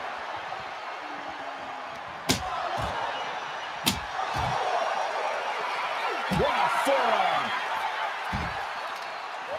And that's the end for Baszler. She's eliminated. Oh, kendo stick right to the head. Whoa! Turn that kendo stick into a lawn dart. And look at this now. Yes, applying the submission hold. The Achilles lock. I think it's over, Michael. Working on the Achilles, but not for long. Great count on the apron. Ooh. Forearm smash. She better get back to the ring. Not much time lapse. Amazing face breaker by Chance. Chance can seal it here. Step up as a go. And Italian gets back to the locker room. She's eliminated. Going up high with the punch. Double knee backbreaker. Wow! Corkscrew moonsault, beautiful. 360 double knee face breaker. Zelina is in big trouble. Oh, right into our announce table. Saxton, you stay here and hold down the fort. We all know what is going through their head here. Yep. Destruction, carnage, annihilation. Yeah, but they should be thinking about this coming out of their paycheck.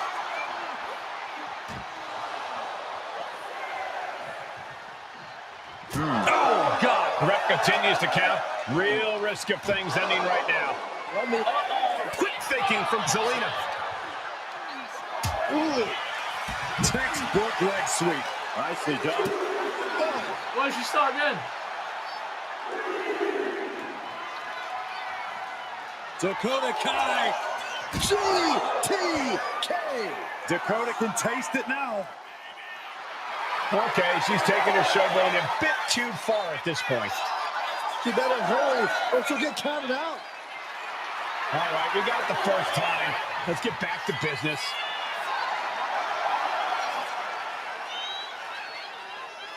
Got it. They outlasted every other team in this match. Here are your winners. The team of Colorado Jordan.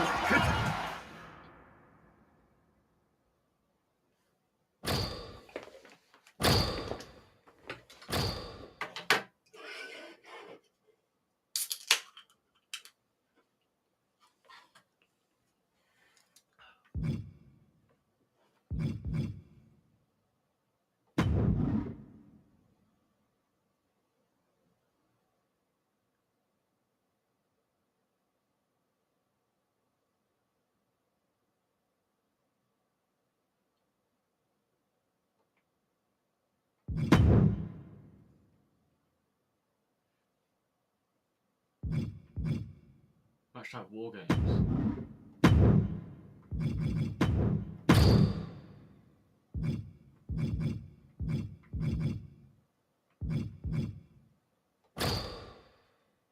Why can't I have any of them in war games?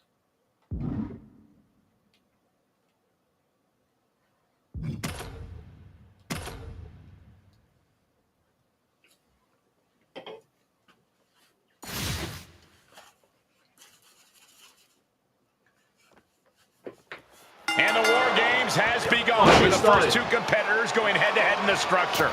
Nowhere to run, nowhere to hide. Wait. I don't think I've ever... Yeah, I've not played a War Games match on a WWE game since they added it. I've seen clips. I don't think Well-delivered suplex.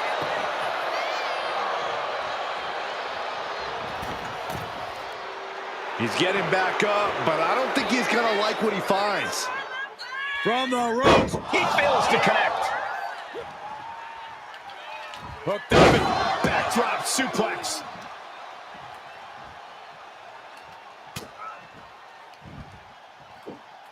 Oh, from behind.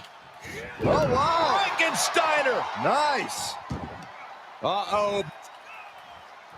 Oh, he timed that counter well.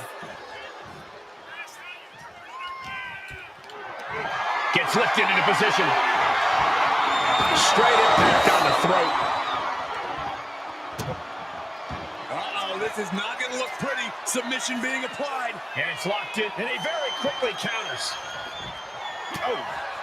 One of the most unique matches any superstar will ever be a part of. How does that affect someone in there, Corey? Well, Cole, it's hard to say. You really have to keep your head on a swivel in there. Not only because of the other team, but your own teammates might become a hindrance. Watch out! Diving low drop to the top rope. Just pounding away. Gentlemen, the advantage has officially shifted.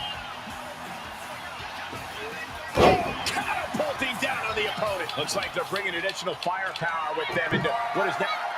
Oh my God!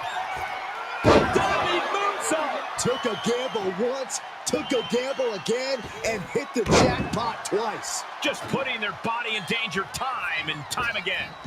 The odd man in, and he's looking for an ace up his sleeve now. Up the rope he goes. RVD! 5-star frog splash! Gonna take an Olympic effort to recover. Things could get ugly now as they head inside the cage.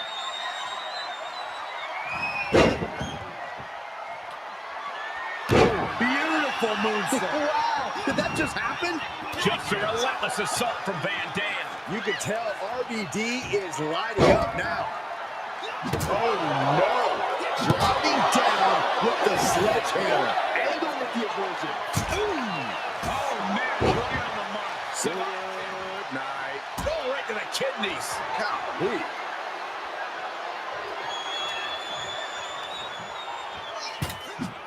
Things will get back to an even playing field with the next entrant. The table is shattered into pieces. He just has to stay down after that. Oh, he's going to be picking splinters out for weeks. Like a bat out of hell and about to even things up in War Games. Fast thinking saved him there. Sending him all the way over to the next ring.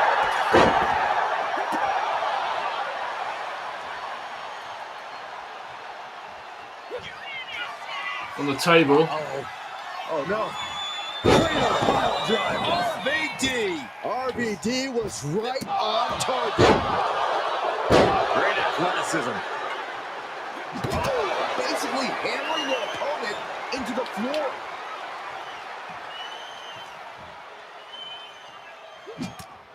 Connects. Saw it coming. Dominic gets cut off. Oh, look at this fireman's carry takedown. Just punched him right in the mouth. Relentless. Enough already. And just check out the face of Angle after that. Goes tumbling into the metal floor. Not a safe place to be.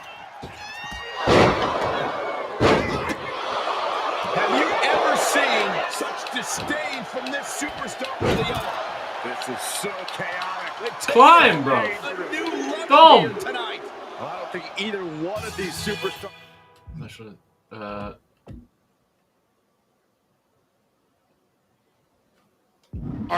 Will ever be the same after this match. He is looking to do some serious harm. Look at that. Dirty Dom on point with the frog splash. Will Dominic make it pay off? Big counter by Angle. Through the ring door and out. Then Van Dam. 5-star frog splash. There are no words for the ride these fans have gone through in this match. It has been a roller coaster, and I don't think the ups and downs are over yet. He gets manhandled over into the opposite ring. Oh, man. Adding more injury to injury. Oh, okay. And Nice. what a maneuver we just saw there. Peter Maivia climbs from the heavens. And now scaling the steel. This is either madness or brilliant. And then back to Dominic. Will Dominic take advantage? I can hardly hear myself think. They're bringing the house down tonight. This is unbelievable. The next entrant incoming to even up the odds. Boom! Good defense from him. My goodness, the human skeleton shouldn't have to endure smacks like that. Gotta minimize the damage now. Go help your teammates immediately. And I'm concerned about all the damage that has been done here. Yeah, there's only so much your body can take before it gives out completely. And they're not going to go into this one without a little backup in their corner. What a match! What's Maivia got here? Now it's Maivia. Backbreaker flawlessly executed. Is it enough? Is it enough for Peter Maivia? To the back of the neck, what a blow! Good night. Tiger suplex. Oh, back to the neck. And into the ropes and a sharp elbow to the back. Ooh. Scoop slam. Oh, what a drop kick on the mark. He lands right in a dangerous trench area. Wow, again, shoulder to the midsection. Only showing off if it doesn't work. Series of counters here. Brutal. Oh, no. RVD.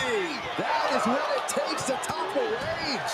It's about to be an uphill battle for one team once this clock hits 0. And that DDT was well delivered. Driven down. Just punishing their opponent. Holding cages open. Come here, nephew. They go. Ready to get into the action. A drop kick on the mark. Boots up. Searching out of the ring now. This can't be good.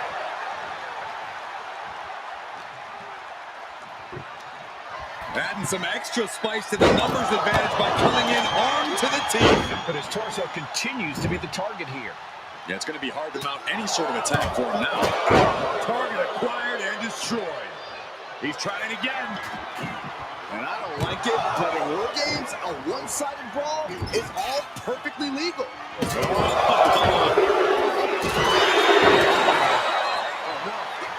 Ooh, quick knee to the gut. German suplex.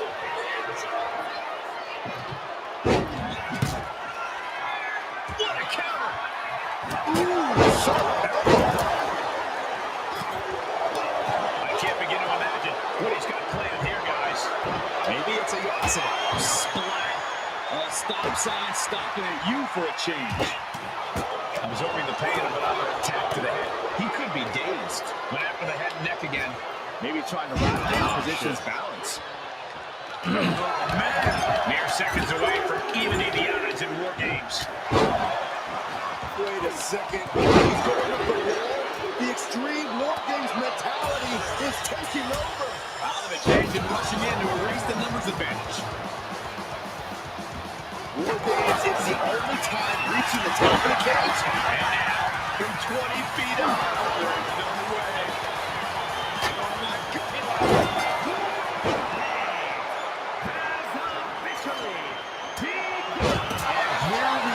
And as soon as it... Ah! Come on. This is not going to be for the faint of heart. Kick to the gut. Shit. Oh, no. Cradle pile driver, my goodness. Dominic and he saves his team, breaking his partner out of submission. Just trying to pound their opponent into the ground even further. Meanwhile, we have Roman Reigns. And that'll do it. It's finally over. As soon as they have 4 people win, they become indestructible. The team up. Kurt Angle, RVD. Even when it was 2-on-2. Do you know what I mean?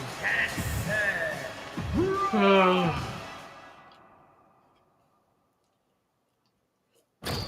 have the advantage the whole match.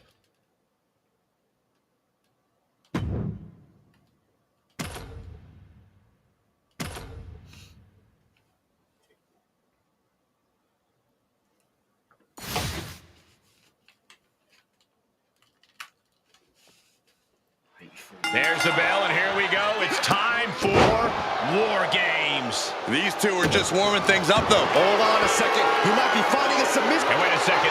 Interesting turn of events here. Yeah, he just released the hold, and I'm racking my brain wondering why. Prying their opponent's arm out. Oh, my goodness. Pressing their foot right into the gut. That's got to hurt. He's quick to get out of the way there. He's headed up. Might be going toward the top of this War Game structure. Here we go. Misses big time. Oh, man. Got him. Looks like the nerves have settled a bit. Now these teams can keep their eyes on the long game. Absolutely. This is where entrance order becomes incredibly important, especially during the stretches of a numbers disadvantage. Come on, there's no fair play in that. Come on now, really? Is that what it's come to? Just grinding their foot into their opponent's stomach. Dominic ascends to the top. Uh-oh, diving headbutt. Good night. Now look at this aggression, just pure brutality. Come on, easy. Countdown underway, the odds about to no longer be even. Dominating cross-body. Can Angle withstand much more of this? Angle needs to reformulate a game plan. And for the team on the wrong side of this entry, things have gotten that much more grueling. Looks like the impending numbers advantage isn't enough for him.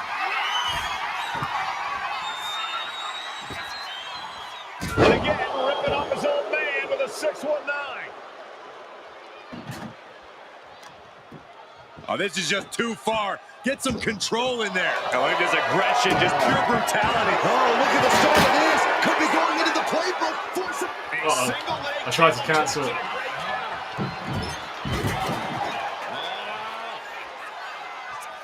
Backbreaker. And now Mysterio has all gears in motion. Dominic is really remaining the aggressor here. Look at the amount of members on each team now. This truly has the potential to become one-sided. Oh my gosh! Oh man, he is more than fired up right now. He came crashing down into a perilous position between the two rings. Oh.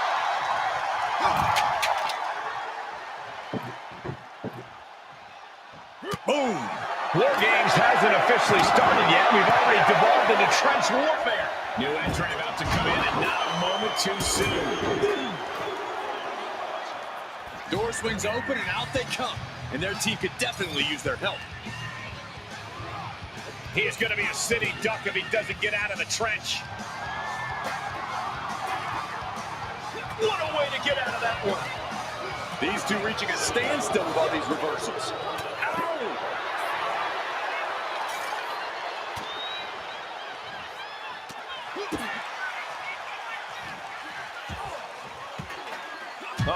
it gets cut off.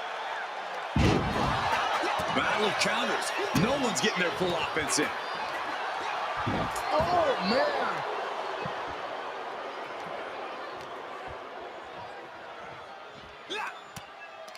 Angle switches it up. Counter after counter. Neither superstar getting a clear advantage.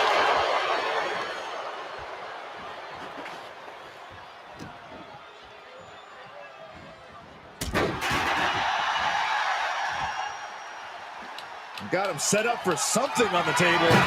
Clearly nobody home from the Whoa, that was a stiff chair shot to the shoulder. And each of these lethal maneuvers have got to be taking a toll. The crowd is counting it down. Next entry will tip the scales in their team's favor.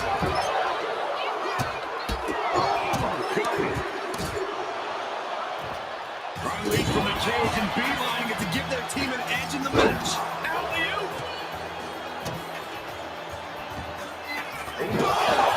Smack!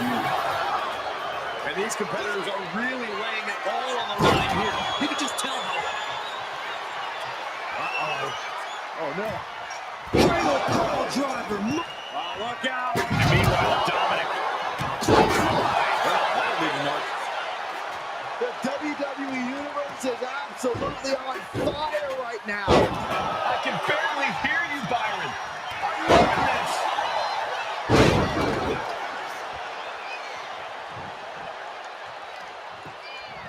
Basement drop kick. Climbing up the War Games steel structure. Better be careful. Wait a minute. What are you doing? Absolutely insane.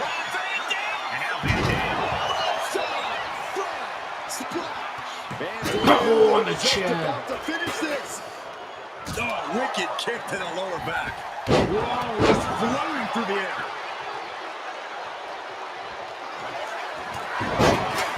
Here comes the buzzer. The numbers advantage vanishes with this next entrant. Dribbling the opponent's head like a basketball. Delivering the suplex. And with the next combatant on their way, it looks like things are close to a fair fight once again. Vicious right forward. When you're in an atmosphere like this, when you can't hear yourself think because the crowd's so loud, you find a way to do superhuman things. That's what these combatants are doing here. What a tornado DDT. That is a little focused attack to his head. Side headlock takeover, nicely done. Tremendous pressure on the head and neck. The Tribal Chief oozing disdain for his opponent. Place against the turnbuckles. These two showing how well they know each other. Right to the jaw. Shot to the jaw. Going up the cage now. Must have some sort of strategy in mind. Look at that. Frog splash by Dominic Mysterio. Can Reigns recover from that? Down the arm drag. Climbing the wall of the War Games here. This might not be a good... Look at that. And now we have Dominic Mysterio. But is that enough for Dominic? The energy in here is palpable. Something truly special is unfolding before us. The count has started and one team is about to have the odds in their favor. He could be looking for a submission here. A stump puller. He can tap all he wants now. He'll do it big. Get it locked in. I didn't expect him to just let go. I don't know what he's thinking, but he needs to focus on the task at hand.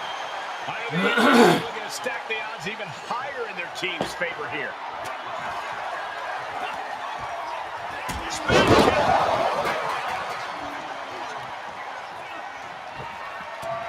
Enters the ring and is diving head first into the chaos of this match. Into a clothesline. Taking a moment to get pumped. Now Reigns. Gable is completely out of it. Hold on here. What good reason does he have to be climbing up the cage now? Roman would never go up there. He's balancing on top of the cage with something dangerous in mind. Lifting it off with a daredevil leap from the top of the cage. I don't know who got the worst of that. Oh, by a huge club. And with his cut flying. What's he planning for RVD? Meanwhile, we see Maivia. Does Peter Maivia have this sewn up? No. We're not. Elbow is completely out of sorts here. What a situation for Kurt. Henry. Look out.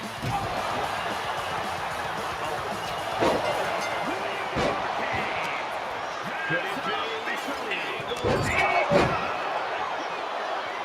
Kicks out. Both competitors digging deep into their well. Shoulders down. This might do it. And the ref can't even start to count. How on earth could he not keep him down for even one at this point?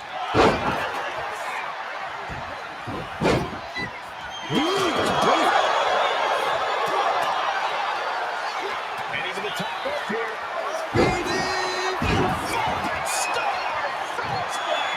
RVD ending this fight right there. Focused on dismantling the ankle here. And he decides to let his opponent out of the way. RVD! Now Van Dam. That has Peter Maivia rocked. Good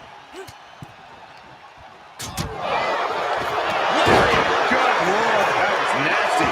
Getting carried to a vulnerable position here. Right across the larynx. Drop kick. On the mark. Just going for the pin for the win. And keeps his partner alive. 6-9. Now RVD not wasting any time. And Rollins. Down into the pen. Van Dam might not make it out. Hit by a flying stop sign. That had to hurt. Maivia's got his opponent where he wants them. He's about to do it. He's about to do it again. Is it enough? Is it enough for Peter Maivia? The fact that these superstars can still be moving at this point is beyond the realm of reality. From the middle row, moonsault, splash. Pin. This could be it. And meanwhile, here's Angle. He breaks the ref's count before two. He refuses to stay down. Pure instinct.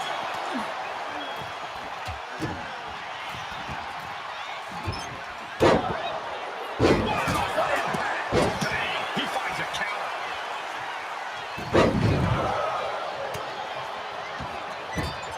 Kick from the body. And did you hear the impact of that? His arm showed up the mat before one. Still it? Picks the leg, looking for the ankle lock submission. Oh, he saves his partner. Preventing any chance of attack. Oh, man, he is more than fired up right now. This could be it. He could win it all here. Save made by the teammate. Not a moment too soon. He makes it.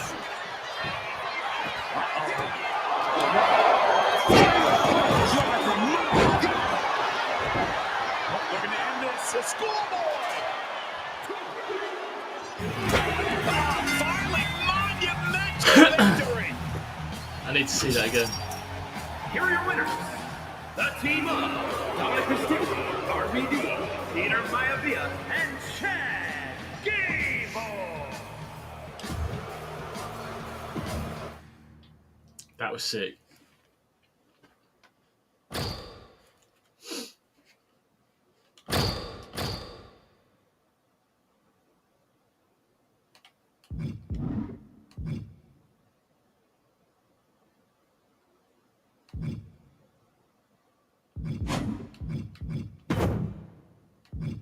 I have to do them too before I can get to the next one on that. Right. I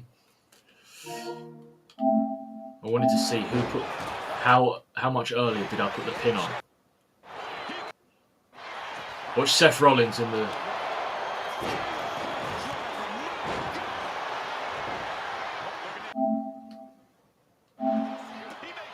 Seth Rollins goes for that not small package, roll up, yeah.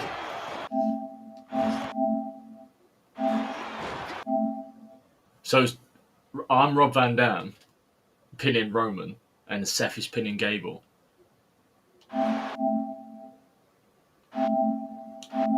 Yeah, look at that.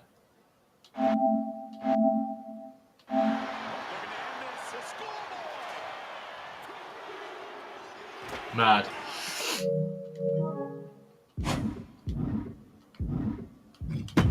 Right, I want to go back to Showcase.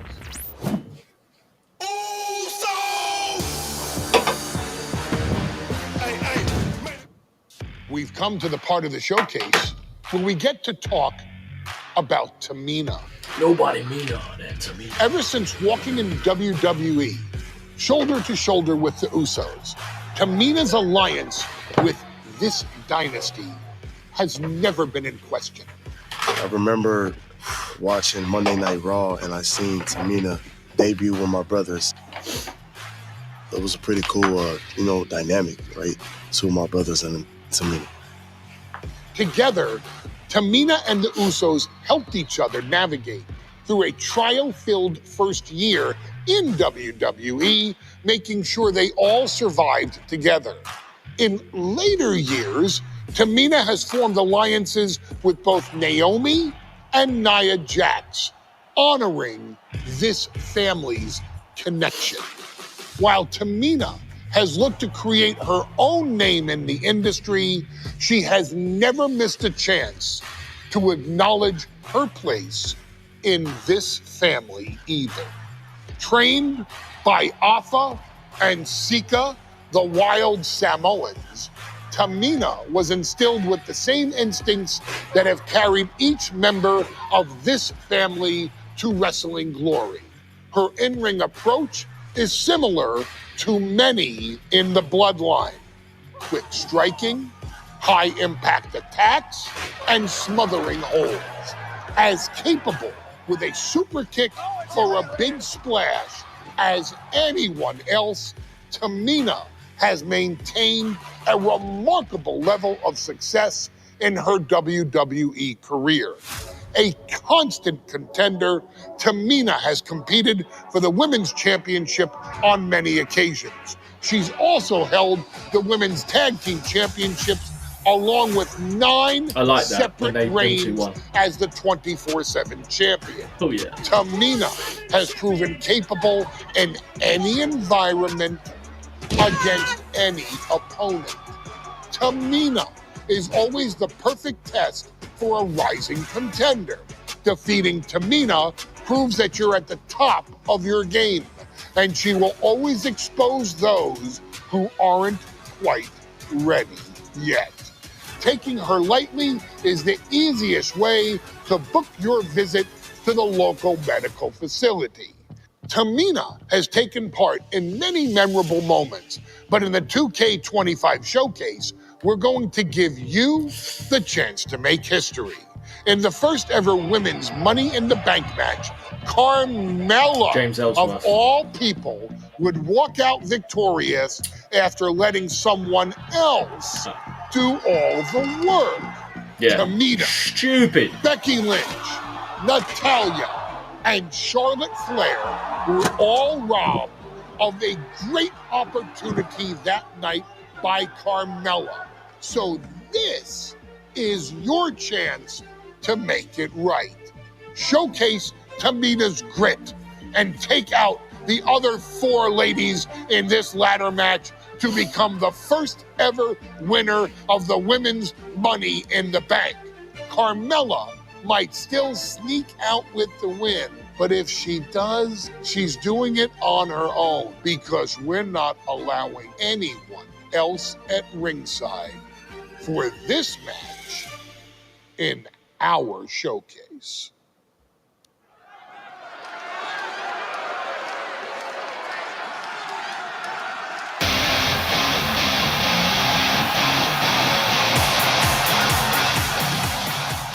We are making history tonight here in St. Louis, the first ever women's Money in the Bank ladder match. The following is the first ever women's Money in the Bank ladder match.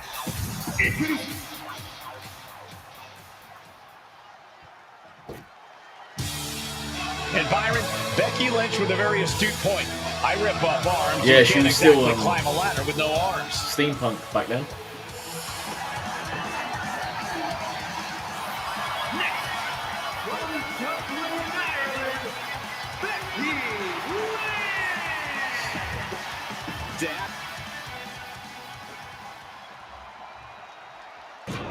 There's a big fight coming. Tamina, perhaps the most dominant superstar in this match. And I guarantee she is not fazed by taking on 4 different opponents in a ladder match. Mela is money, and she is as confident as ever. Low UAS, that's on my neck, 'cause I'm fabulous. Because this is that GGY, got my name in gold, that one. But obviously not the real song. Making her way to the ring from Staten Island, Byron, Carmella's made a couple of good points recently, saying, I was the last woman drafted in the WWE draft last summer. I like Carmella, man. Natalya, another superstar who walks into this match thinking she has legacy on her side tonight.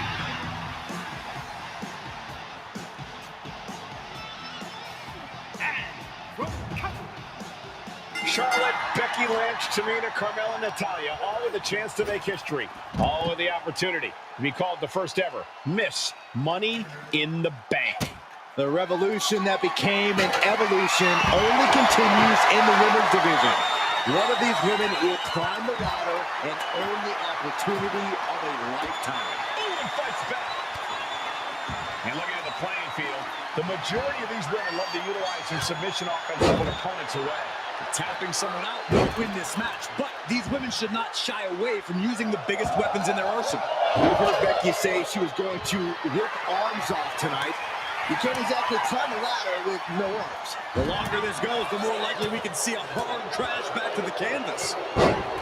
Such a dangerous setting for all these superstars. Ladders are everywhere. Each competitor is only limited by their imagination. Your head has to be on a constant swivel. Ladders will be used as weapons. Anything can happen to get that briefcase. And now thrown back into the ring. A contract that can change lives hanging above the ring. Probably the most profitable opportunity in our sport. 15 out of 17 superstars have successfully cashed in. You can't throw me directly over the rope from there. Surprise cash-in has only failed once, and the other failed cash-in was alerted to a week in advance. You are almost certain to become the next SmackDown Women's Champion if you grab the contract. I'm in! Charlotte, fuck off, you slag! Clothesline hits its mark. Kick to the gut. Ooh, brutal form. Working on the leg. Carmella might need to start leaning on her in-ring IQ after an attack like that. Natty putting some old-school know-how behind that maneuver. Under the ropes and back into the ring. Clearing off the announce table. This can't be good. Nothing but bad intentions in mind, I'm sure. 3 second-generation superstars competing in this match. On the ladder, on the ladder. Charlotte, and Tamina, and Natalya, of course, a third-generation superstar. Women bred for these kind of moments.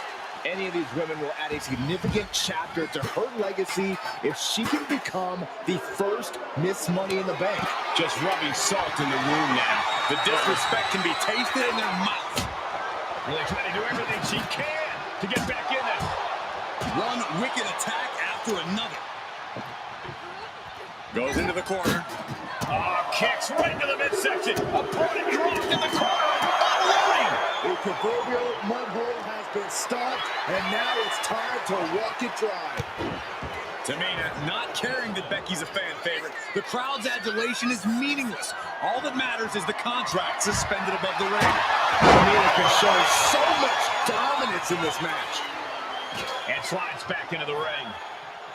Ooh, That's not how you're supposed to use a ladder. Using the ladder as a weapon. Ouch. Is there anyone more intimidating in this group than Tamina? I've said it before. It could be a coming out party for Tamina. This is her time to live up to her family's legacy. If Tamina wins the contract, it guarantees her first title opportunity in over 2 years. More than an opportunity, it pretty much guarantees Tamina will become the next women's champion. She's ready to take this match to the outside. Superstar setting up. Side slam. She's taken her share of blows at this point. Yeah, Tamina just inflicted as much pain as possible and enjoyed it.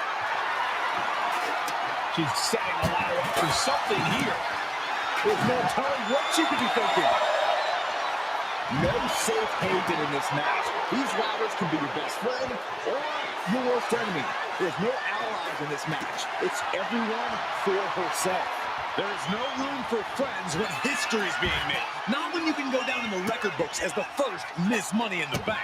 But I guarantee they're going to take great umbrage with that offense. Here she goes, sliding back into the ring. Headed up that ladder. Center of the ring. Trying to grab it. Time is your enemy here. I just don't know if there's enough of it to get it down. Preventing this ladder climb from being a straight shot to the top. She's bringing the fight up high. This can end badly. And Tamina's confidence must be low after that attack. And there's that ruthless streak of Charlotte. It's already just flowing out of her. Oh, she retaliates. Ouch. Money in the Bank briefcase still hanging high. This is what it's all about. The opportunity of a lifetime. What are you willing to do? How much can you sacrifice to be the first Miss Money in the Bank? Once again, she's put on the back foot. Yeah, but when ladders are part of the match, you really can't expect anything less. Setting up for something here.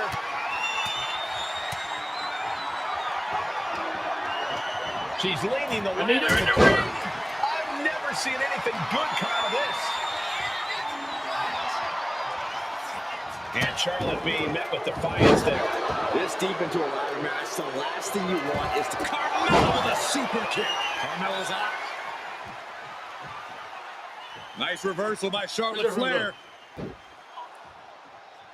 Charlotte driving Tamina, and both tumble to the floor. Both women crashing down hard. The Queen, Charlotte Flair, the first to her feet, surveying the situation. Oh my blimey, Tamina into the steps. Well, you are seeing a heightened level of aggression, heightened level of intensity from all these competitors because of the stakes involved. Guys, where's Charlotte going? Flair looking to up the ante now from the top. Oh my goodness, taking out everybody. Even the Queen rising to the occasion. What you just saw is why we say Charlotte is genetically superior. Yeah. Spots.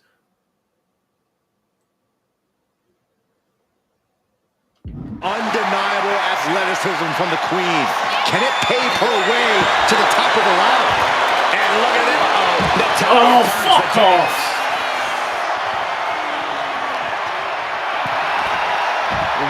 Suplex. History on the line. Guaranteed championship opportunity. Nothing but carnage happening in this one. 5 women fighting for their...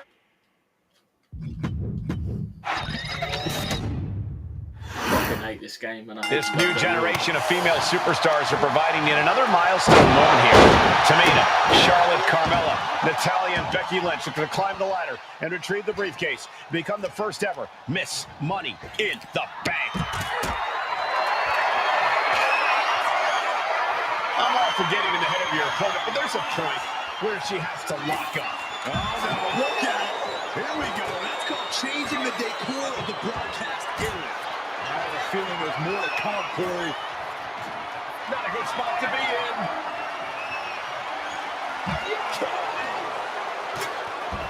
Is there anyone more intimidating in this group than Tamina? I've said it before. It could be a coming out party for Tamina. This is her time to live up to her family's legacy. If Tamina wins the contract, it guarantees her first title opportunity in over 2 years. More than an opportunity, it pretty much guarantees Tamina will become the next women's champion. Such a dangerous setting for all these superstars. Ladders are everywhere. Each competitor is only limited by their imagination. Your head has to be on a constant swivel. Ladders will be used as weapons. Anything can happen to get that briefcase. Well, that's one way to seize control of a match. Change the location to the ringside area. Reaching for the prize. Maybe this isn't a good position to go for it. That certainly seems to be having trouble up there. Double Russian leg sweep. The contract that can change lives hanging above the ring. Probably the most profitable opportunity in our sport. 15 out of 17 superstars have successfully cashed in the Money in the Bank contract. A surprise cash-in has only failed once, and the other failed cash-in was allotted to a week in advance. You are almost certain to become the next SmackDown Women's Champion if you grab the contract tonight. Just like that, she turned it around.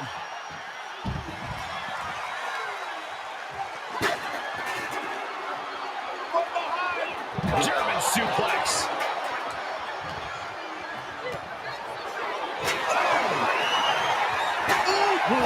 And she may be cunning, but even the veteran Lynch didn't have that attack scouted. We are witnessing a malicious string of attacks right now. Oh, my! No safe haven in this match. These ladders can be your best friend or your worst enemy. There's no allies in this match. It's everyone for herself. There is no room for friends when history is being made. Not when you can go down in the record books as the first Miss Money in the Bank.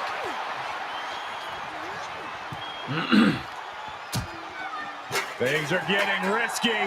This will not end well. Suplex, spine crushing. You are guaranteed to hit a steel beam out on the apron, and they definitely just felt all of it. Uh-oh, trouble might be coming our way. Quick, Saxton, get under the table to protect yourself. Good idea. Climbing up, but is there enough time to go for the win? She's going for it. She certainly is. She can do it. Is this the right time? Is this the career-making moment? Charlotte's at the top with the briefcase. No, she's not. She rises back to her throne. Straining to get this thing down. You got to do everything you can at this point. And looking at the playing field, the majority of these women love to utilize their submission offense to put opponents away. Tapping someone out won't win this match, but these women should not shy away from using the biggest weapons in their arsenal. We've heard Becky say she was going to rip arms off tonight. You can't exactly climb a ladder with no arms. Bam! From behind. Back suplex. Why am I... I've not done any objective. Well, I've done one objective and I'm still playing. Why have I done this? This new generation Oh, my fucking headphone cunt wires come out now. Female superstars are providing yet another milestone moment here. Tamina, Charlotte, Carmella, Natalya, and Becky Lynch look to climb and retrieve the briefcase. Become the first ever Miss Money in the Bank. Letting her opponent know who's in charge. The contract that can change lives hanging above the ring. Probably the most profitable opportunity in our sport. 15 out of 17 superstars have successfully cashed in the Money in the Bank contract. A surprise cash-in has only failed once, and the other failed cash-in was allotted to...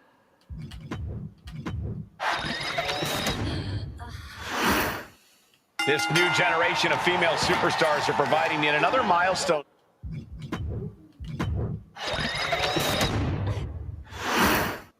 This new generation of female superstars are providing yet another milestone moment here. Tamina, Charlotte, Carmella.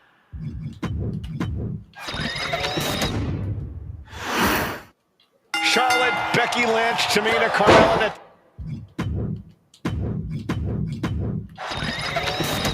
I'm playing skate, I don't care. This new generation of female superstars are providing yet another milestone moment here. Tamina, Charlotte, Carmella, Natalya, and Becky Lynch are going to climb the ladder and retrieve the briefcase. Become the first ever Miss Money in the Bank. Contract for a championship opportunity is hanging from the rafters. 5 women fighting for their destiny. Is there anyone more intimidating in this group than Tamina? Back down to the mat. Roll bridging. Man, that's... Oh, so now I'm allowed to do this one that I like. Got the submission, but that's not good. Desperately trying to find a way out, and she does. Black kick. I guarantee that chair is not going to be used as it was designed for. In the corner, has to find a way out of there. The foot was up in her fucking cervix, mate. Counter after counter. Oh, kicks right to the midsection. Opponent dropped in the corner and unloading. No, come on. And looking at the playing field, the majority of these women love to utilize their submission offense to put opponents away. Tapping someone out won't win this match, but these women should not shy away from using the biggest weapons in their arsenal. We've heard Becky say she was going to rip arms off tonight. You can't exactly climb a ladder with no arms. Jawbreaker! You can pick up your teeth in the third row. Punishing boot. Takedown. Helicopter spin. This is ridiculous. This is insulting. This is entertaining. That's going to be a moment. Oh, of course Charlotte fucking reversed it. She's getting that ladder exactly where she wants it. A crucial step. Flyers in position. Gonna make the climb. Trying to reach it. Trying to win. Hands must be shaking up there, making it difficult to capture glory. 3 second-generation superstars competing in this match. Carmella, Charlotte, and Tamina. And Natalya, of course, a third-generation superstar. Women bred for these kind of moments. Any of these women will add a significant chapter to her legacy if she can become the first Miss Money in the Bank. Trying to put the ladder in the middle of the ring. This is where you want it. Right place. Is this the right time? Carrying the opposition. What's the thought here? And Tamina's confidence must be low after that attack. Ah, what a smash! That is just insulting. Knee drop hits the mark. Fuck off, Charlotte. Honestly. No safe haven in this match. These ladders can be your best friend or your worst enemy. There's no allies in this match. It's everyone for herself. There is no room for friends when history is being made. Not when you can go down in the record books as the first Miss Money in the Bank. Clearing all out, Steph. Things are about to turn disastrous. She's in place. Can she end this here? Heart has to be pumping right now. Needs to focus and pull it together. Full focus on obtaining the prize. Seems to be struggling a bit up there. Yeah, sweaty palms making this difficult.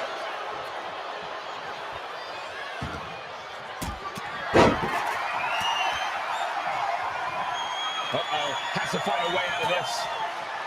A contract that can change lives hanging above the ring. Probably the most profitable opportunity in our sport. 15 out of 17 superstars have successfully capped in the Money in the Bank contract. Let me finish my move, you cunt! I can't fucking interrupt anyone else, but they can interrupt me. Mate, it's fucking certain to become the next SmackDown Women's Champion if you grab the contract tonight. She's starting to struggle here. It's literally, it's taking this much damage now. Seriously impacts her speed up the ladder. Charlotte can always reverse everything, and Roman and Cena. Money in the Bank briefcase still hanging. It just fucking pisses me off when games tell you how they work, and then you go to do what they tell you. And you go, oh, actually, no, I changed it. To be the first Miss Money in the Bank.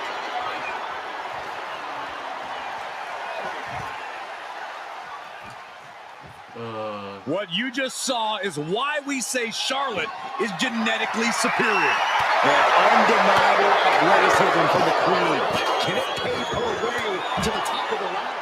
Action spilling toward us. This is probably a good time to take our thing. Risking it all and able to connect like a homing missile.